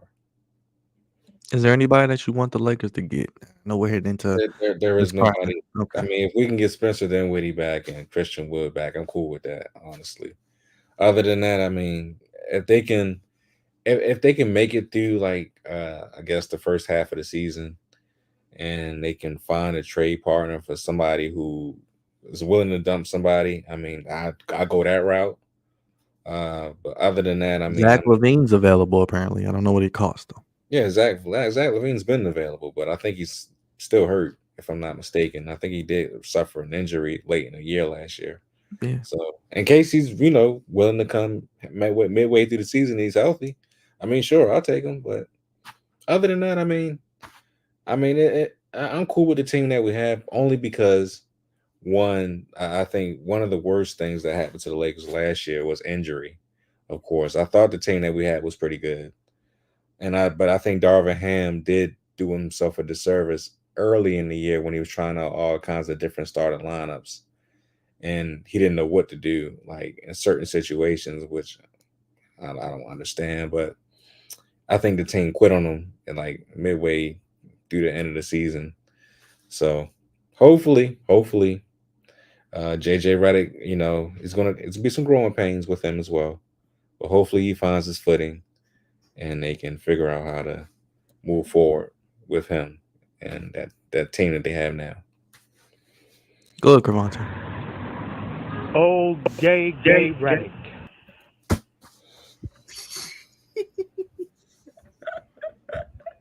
Why I let you say that? Come on now, say it with me. Everybody beats the Wiz. All right. So Roger talked about a couple of things. What should I speak on? I don't know. You can speak on any of them. Whatever you felt. Bronny, DeRozan's with the Kings. Where does this put them? With Fox as a bonus? The Wizards are the Wizards. I don't know, Cravante. I like the Kings haven't been relevant in a little bit now, so I'm cool with DeRozan staying away from LA. Just unnecessary pressure. The Lakers, you kind of see what's going on over there. You got Bronny, and you got LeBron still. LeBron's still there, and Bronny coming there is probably not the best situation to go into, especially when you're on this side of your career. The Clippers have never really been that attractive of a place. They're going to a new attractive arena at some point, so that is cool, but not really attractive team or organization. But you can tell he's a California kid, so Sacktown is not a bad backup outside of LA. So hoping DeMar DeRozan is able to make the most out of this experience and this organization, especially after he was wilding out with Kendrick and them in the video. You know what I'm saying? That was fun to watch. So him being back in Cali, I think is a good thing. Bronny, I think Roger's right. You can't go crazy off his first game as a professional. That's because technically this is the Summer League. He made the roster, so yeah, he's a professional.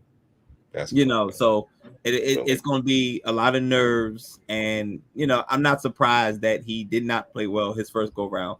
But it's too early to judge anything. So just as long as he progresses from here, you know what I'm saying, that's what's important. I'm tired of talking about the Wizards.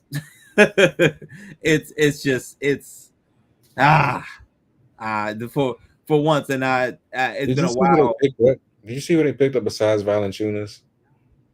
They paid some bum $30 million to come. Another powerful. Yeah. Go Google it. It's a lot of owls out. I'm not familiar, but I mean, if they handed money out like that, what are we doing? You know what I'm saying? But I don't have much to say with the organization. I think, and the Wizards and the Misses are ran by the same people, if I'm not mistaken. So I'm not surprised what's happening to both of them currently. For once, I can say I feel better about the Commanders than I do the Wizards.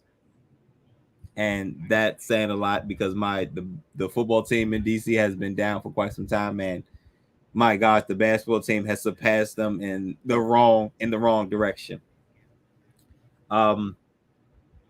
Yeah, that's about that's about all I got, man. I was Googling. I was trying to Google who this person was. I got $30 million. It's a bum. It's a bum, but I can't think of the bums. It's not Valanciunas. Valanciunas is solid, but Is it Rashawn Holmes? Who say his name? Was it Rashawn Holmes? He returned to a 2-year That's deal. what it is. Rashawn Holmes. Yes. So they added Rashawn Holmes, Malcolm Brogdon, and of course Jonas Valanciunas.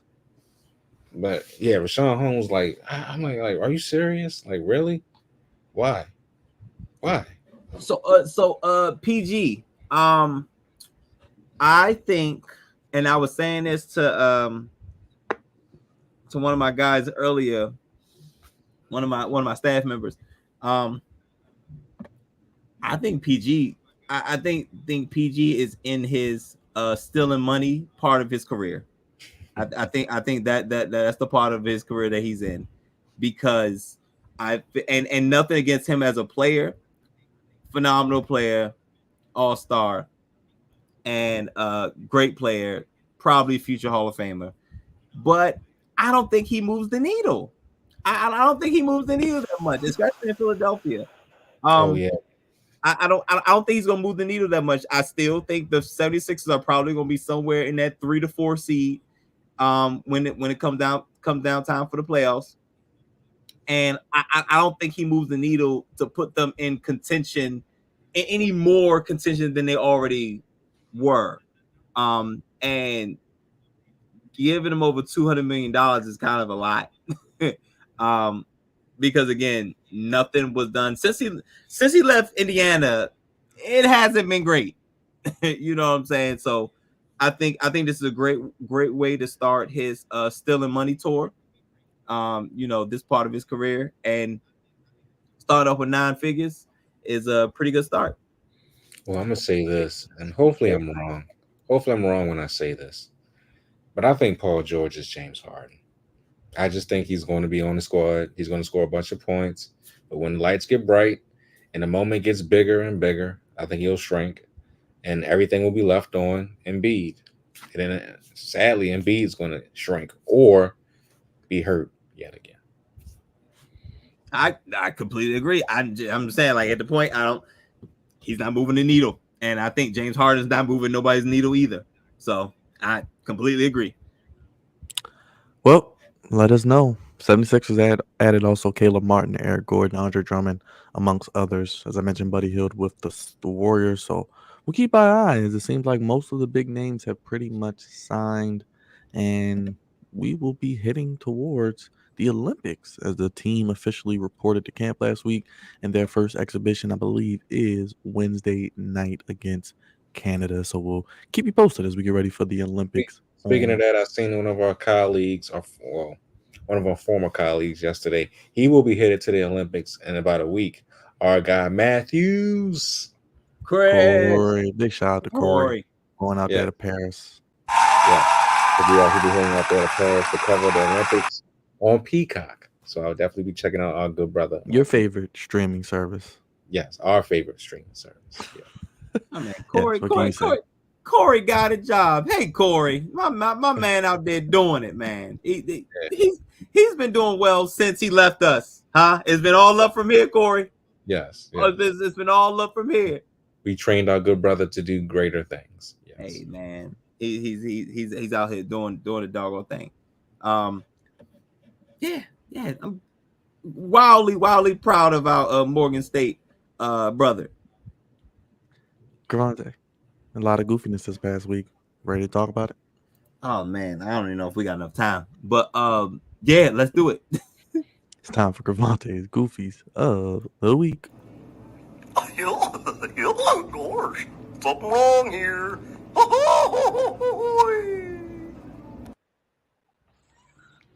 Well, now that's goofy. Jam. Oh, jam. Stupid. Just stupid. It's so much going on in sports and out of sports. And Byron, you were talking about it a little bit earlier. It's so much to get to, and I'll get to as much as I can. But welcome, good people, to Goofies of the Week, sponsored by the Flex Zone. Appreciate you guys for giving me a little bit of time. So let me tell the good people what I thought was goofy this particular week.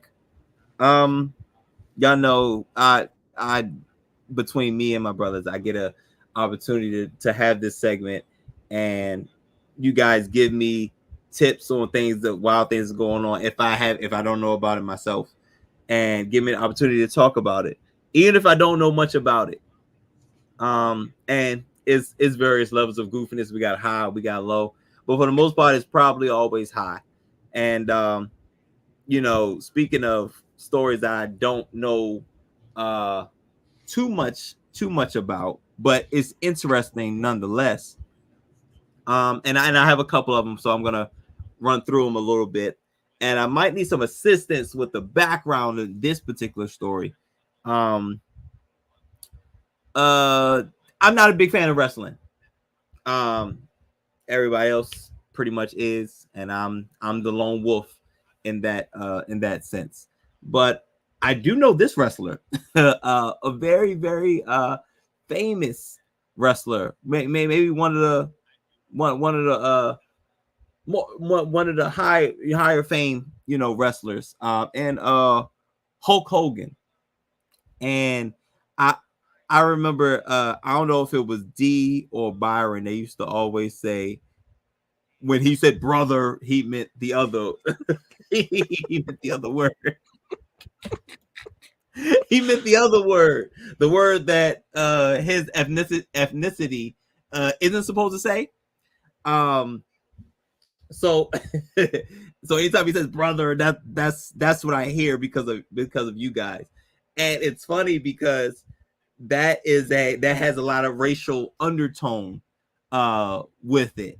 And lo and behold, Dre, you guys send me something on the social medias, and I read a wild headline: Hulk Hogan accused of firing beer ambassador after realizing she's black. Absolutely absurd. That is a great clickbait article. Oh wow. This is a great clickbait article because what are we talking about? So, let's go ahead and let's dive into this. I believe, let's see, what's the young lady name? Is her name Essence? Is this Janae? Miss Essence claims she was fired from the gig after Hogan met her in person for the first time. Hulk Hogan is accused of firing a brand ambassador for his Real American beer after meeting her and realizing she was a black woman. According to this is the new hot source on the street, TikTok post shared by influencer Essence. She was hired as a brand ambassador for Hogan's new beer brand on a 1-week contract. This included appearances at parties and various promotional events after 1 day. However, Essence claims she was fired after meeting with the former wrestler in person for the first time, implying she was hired through a booking agency. Now this is crazy. She felt like she was done wrong, so she took it to the streets, or TikTok in this case. So Essence goes on to say, Hulk Hogan, thanks for making it clear that you don't work with black brand ambassadors. Essence captioned her first TikTok, where she shares images from the first in-store event alongside Hogan. She doubled down with her comment within the clip that reads, POV, Hulk Hogan paid you to be a brand ambassador and canceled your contract the next day. because he realized you were a black brand ambassador. Woo! That's a lot, guys. Again, who is a little aggressive on TikTok. I've learned from you guys how Hulk Hogan gets down a little bit. Like I said, I don't know if it was Dio Byron. It probably was a mixture with brother, you know what I'm saying, sounding like the other word and all the lavish racial undertones. And that was more D than anybody else. Right. So because you guys have shed a little light on that for me, I am not surprised. I am not surprised at all that Hulk Hogan would be, you know, in this case considered a racist, because I feel like he's had that undertone pretty much his whole career. He seems like he's bigger than he carries himself as if he's bigger than life, and he's a big guy. I do know that he's about what 6'6", 6'7". He's a big guy. And oh boy, I'm not surprised this brother did this, and she should take whatever legal action she can, because that's BS. I don't know. We don't know the complete story, but I don't know how much you can find out about a person in a day from hiring to firing that's worth firing after hiring within a day or two. You know what I'm saying? So whatever legal action she can legally take, she absolutely should, because that's crazy. And then you're taking pictures with her, making it worse. Like you was cool with it, and now she's out of a job. Who knows what this could have done for this young lady, for this young woman. And now she's on the wrong end of things. And who knows, maybe she could flip it and now Hulk Hogan will be on the wrong end of things. Just like how goofies work. But yeah, that's I saw that and I said, you got to be kidding me. But then again, not surprised. So moving on. Let's see. Here is an article. Now we're gonna get a little sad real quick. I rather not end goofies on this note, but a couple, and I'm bringing this up because I've talked about similar issues that's come up with professional athletes and driving cars. Unfortunately, and it saddens me to say, those of y'all that are not familiar, there were a couple young men who went to Wise High School in Prince George's County. If for those of y'all that know, Wise produces a lot of talented athletes, and if D was here, he would vouch for that. 3 young men, football players, athletes, went on to play D1 football at various locations. Penn State being one of them. And I just want to make sure I get all the brothers' names.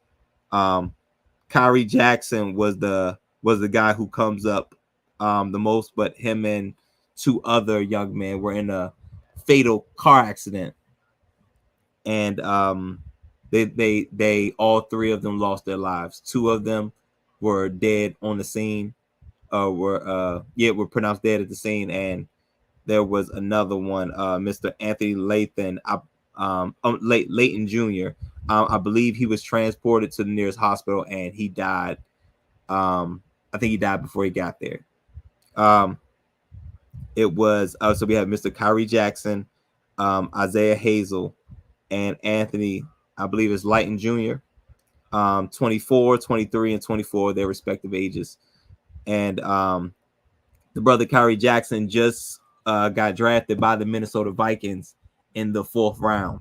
So he was preparing to start his NFL career, which is, I'm sure he's worked for his entire life.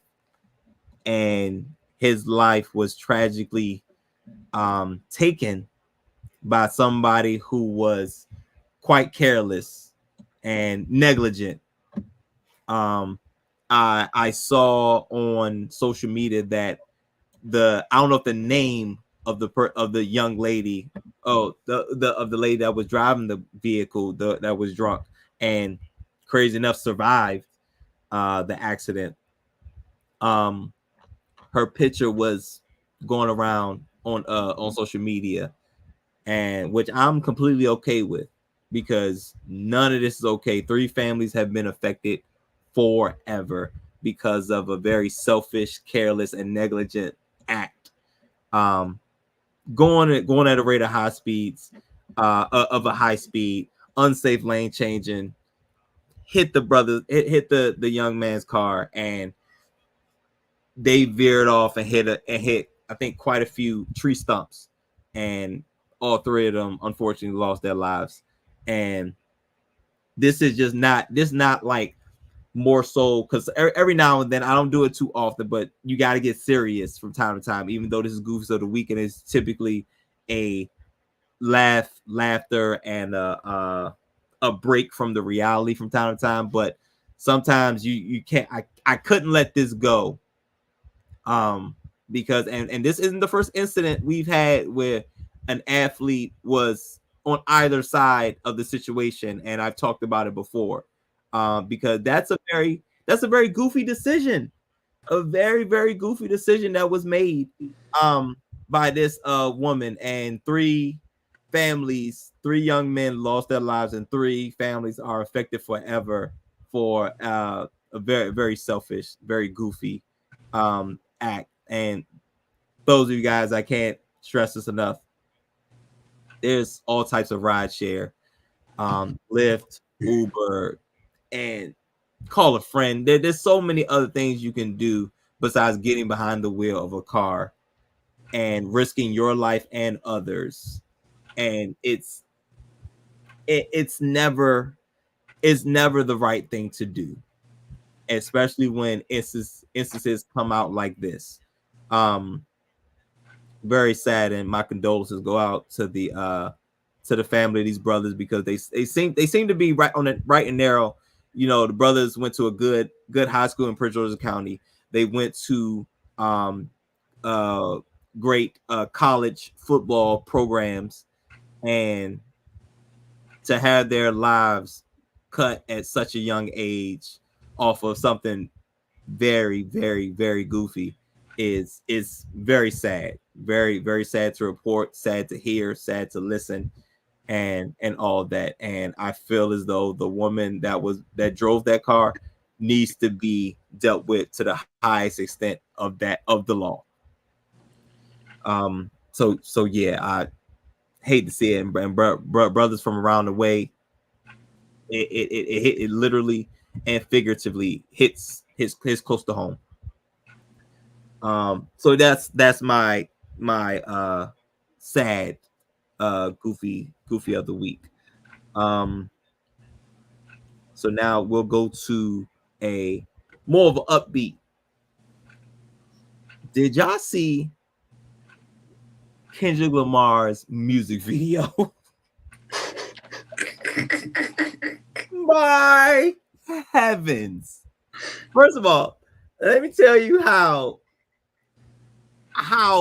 smart and forward thinking and thoughtful and intelligent Kendrick Lamar is. He had a pop-out concert, and he had a music video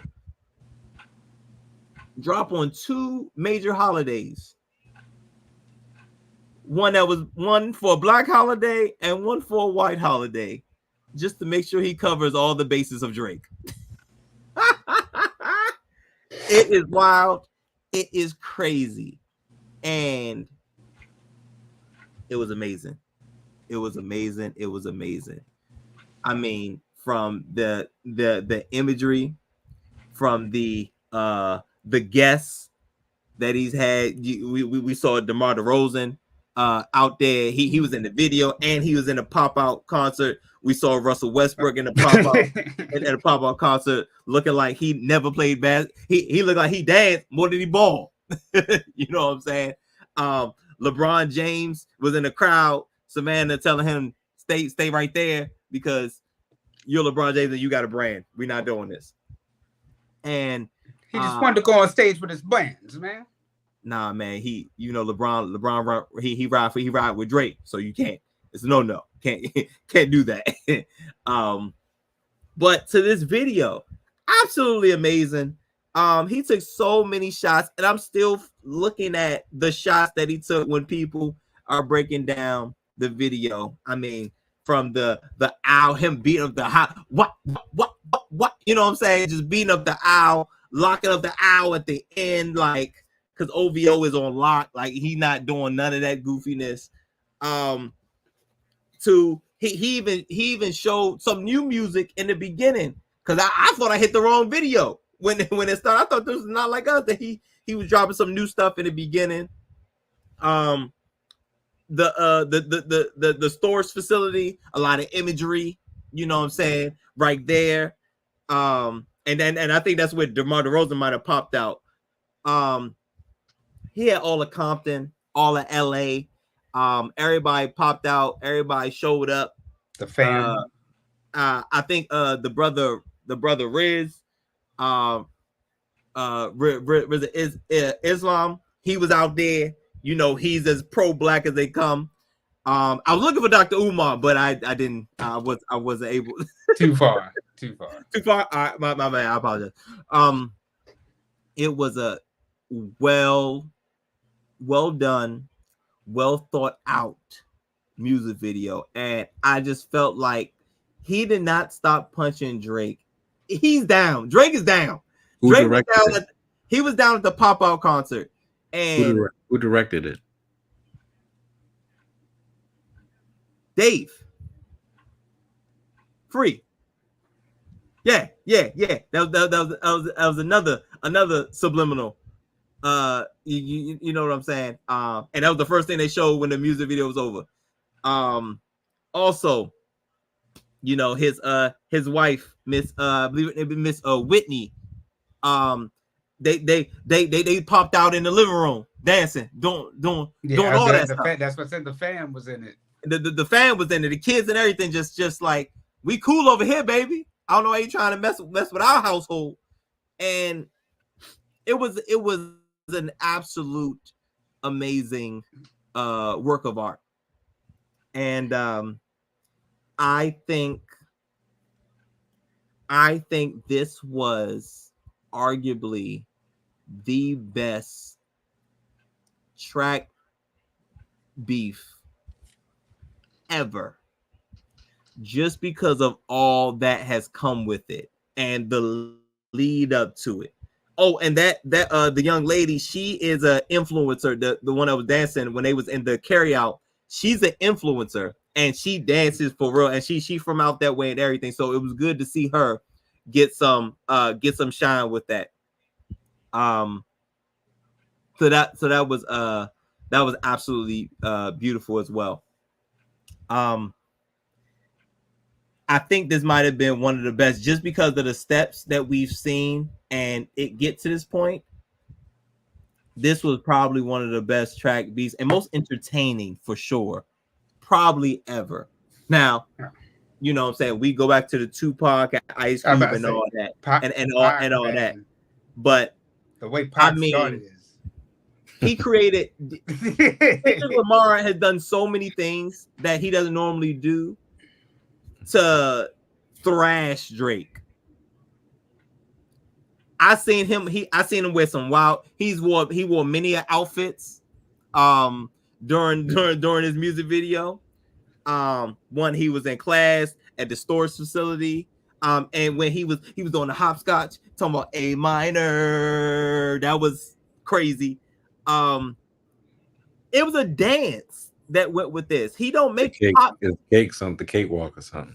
He don't make music to dance. and entertain. And for him not to do that on the usual, he did it in times 1,000 fashion, and really put Drake, I guess I'll say, where he needed to be, where he absolutely needed to be. And I guess locked up in the cage like that owl was at the end of the video was what it was. And it was modern, and I didn't feel like I don't feel like nobody's gonna lose their life over this. Now, obviously in the 90s, different era. Ice Cube was talking that stuff. From Nas, Jay-Z, they was talking that stuff. And of course, Tupac and Biggie, he was talking that stuff too. And I felt like Kendrick brought that energy, and Drake wasn't really about it. So he brought a little bit of old school with it, and accomplished the goal without it having to be street. It's fun. He made this fun. I didn't know beef could be fun. You know what I'm saying? Before this. So easily one of the best diss tracks ever. And Drake, I feel like this was over a long time ago. But man, so somebody, where's the referee? Like, call this off. Are we this has to be damn 12 rounds. It's like a UFC fight when they just keep letting them pummel them. There's got to be over, but I do think it's I think we're done. I hope we're done, because Drake is, we haven't heard from Drake in a while, and Kendrick, I think that the final blow was the music video that had all of the stabs to Drake and the subliminals and all that. Well done, well thought out, and great, amazing video. And also, we don't really see good music videos anymore. that was also a thing that was done a lot back in the days, and he kind of brought that back. So I appreciate Kendrick for the masterpiece and bringing a little bit of rap beef back. And my last point, J. Cole did the absolute right thing. J. Cole was right. J. Cole did the absolute right thing, and bowing out gracefully and getting the hell up out of there, because I think J. Cole foresaw this and was like, I don't want that for me. You shouldn't want it for you, but I definitely don't want it for me. So I'm gonna go ahead and get up out of here. And you have fun with that. And now we're here. J. Cole still has his head on his shoulders, and Drake does not. So I'm very interested to see what new music comes from J. Cole, Kendrick, and Drake whenever it does come out. Drake. So yeah, those are my goofies of the week. Had to get a little sad. We had a little racism in there. Possible sex, possible sexist. Both. It's both. Maybe a little massage. You know what I'm saying? You know, Hogan. You listen. You know, it's racism, misogynist, and what's the other one? It's three of them. What did Gruden do? Because Gruden did all three of them. You said Mason. You said misogynistic, racism, and it's another one. I forgot, but he hit 2 out of 3 for sure. The unfortunate event that happened in Prince George's County with the 3 young brothers, and of course Drake. We finally, the final blow. Ageism. That's what it is. Ageism. But Drake. Okay, looking like deadbeat Dennis right now. His daddy, of course. So and Drake finally, I think we can finally put Drake to rest completely now. And like we could do the burying and all that. And I think that's good. And that's good. We can move on.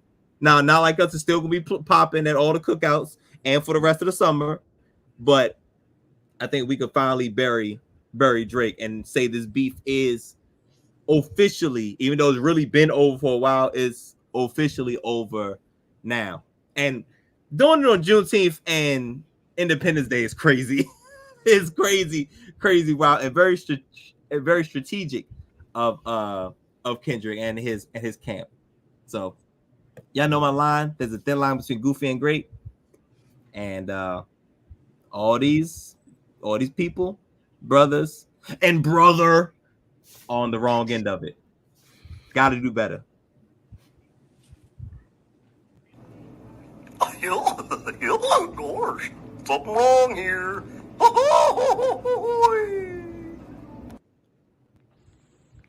Well, now that's goofy. Jam. Oh, jam. Stupid. Just stupid. Drizzy Dre, another episode's in the books, episode 449. But you, my brother, will be celebrating Dre Day, so we won't see you for a couple weeks, my brother. So let us be the first to tell you happy birthday live on air, my brother. And Dre Day, always one of our favorite holidays every year for the Tribal Chief.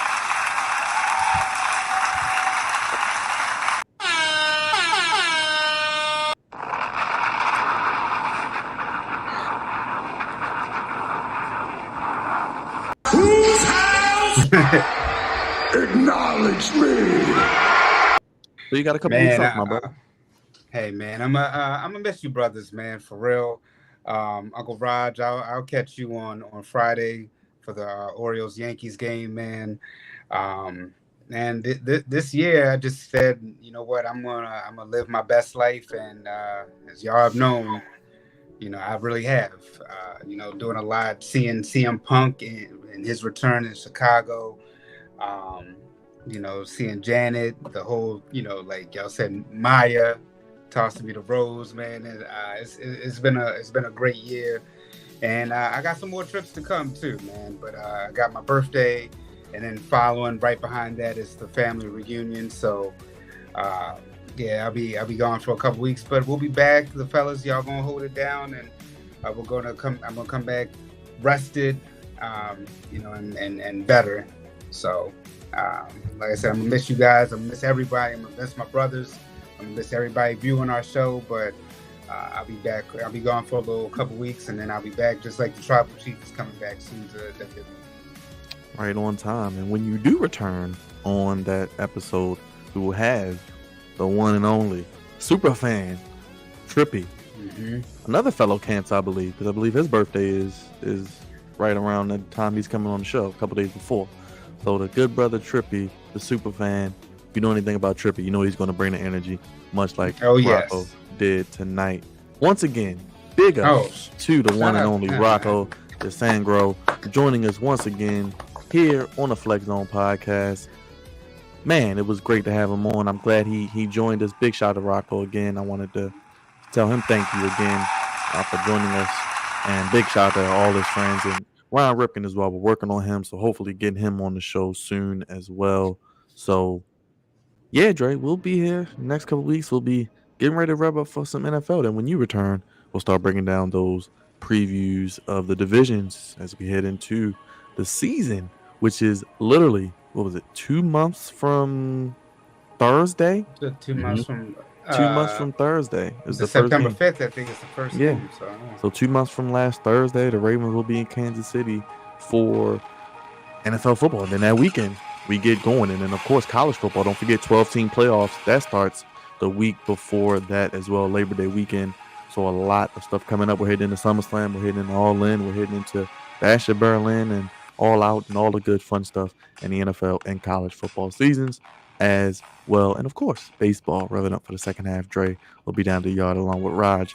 So a lot of stuff coming here on the channel. As mentioned, we'll be back next Monday. Raj, myself, Cravante, running a 3-man weave. We'll be talking about some sports topics, maybe even doing some rankings of teams, players. We'll figure out some fun stuff to talk about. And I'm sure there'll be some more goofiness as well. Executive producer, Patriarch, is the birthday boy, the head of the table. Drizzy Dre, senior producer, is the Commandalorian, voice of reason, captain of the goofy ship, Cravante Bay. He'll be back next week, as always, as well. Social media producer, the man who makes the streams pristine, and is doing you did a reaction this week, man. It was good to see you. Hey man, I was watching some college football. The video game comes out next week. The gameplay came out today. I was at work, so I couldn't really like dig into it. But I don't know, man. I'm gonna try out the college football game next week. I definitely want to check that out since it's been 10 years. That's the last college football game that's been out. But yeah, I was trying something different. Doing a little reaction video. Maybe I might do a reaction video this week for the gameplay because the game looks fantastic. I mean, my goodness, it looks amazing. So I might check it out. I might do a little reaction to it. We shall see. But can't wait for that to come out. Can't wait for training camp to start. Can't wait for the rookies and veterans to report. Can't wait to be out there in Ravens Stadium for a training camp game. It is going to be fun and hot. So getting it. Yes, episode 449 next Monday on your YouTube, your streaming devices, cellular devices, television screens, Flex Zone Podcast, or worldwide. Flex Zone 1, Twitter, Instagram, Flex Zone Podcast on TikTok. And maybe having a professional hollering at Elon Musk this week. You may have a professional Twitter account. Working on a few things behind the scenes, so we'll see how that goes. See if Elon Musk can put a couple dollars back in our pockets. But if you're watching this right now, make sure you guys subscribe. Hit that like button. Cost you nothing. Let YouTube know you love the Flex Zone Podcast and you want other people to find out about the Flex Zone Podcast who may not know about our content as well. You see Drake putting the thumbs up. Make sure you check us out and check us out each and every week. We were live this week for Money in the Bank. Appreciate everybody who was on there with us. All the Flex Zone family will be live for Wednesday Dynamite. We had a good show last week. MJF is back. And maybe AEW is starting to turn the corner as we head into All In and as we head into SummerSlam, the next big pay-per-view in less than a month as well. And next Monday, Cravante, myself, and of course Raj will be running 3-man weave, keeping you up to date on all the hottest topics in the world of sports. Again, big shout out to Rocco. We'll drop that interview on the channel tomorrow morning for all those who missed it. Great interview. He will be back. As mentioned, we'll have him back as we head into the NFL season and into the postseason of baseball. We got some big guests, more big guests coming, and more things coming to stay soon. Once again, Dre, happy birthday to you, my brother. Thank everybody for watching and the chat as well. This is the only place giving you sports how you want it. When you need it.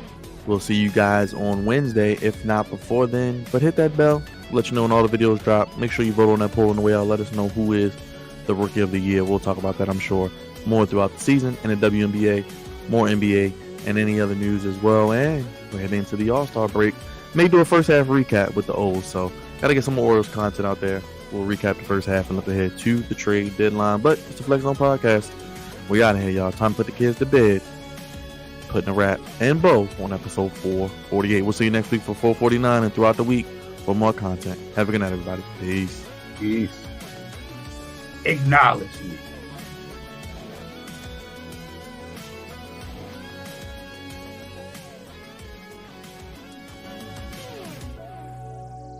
In the noisy confusion of life, keep peace with your soul.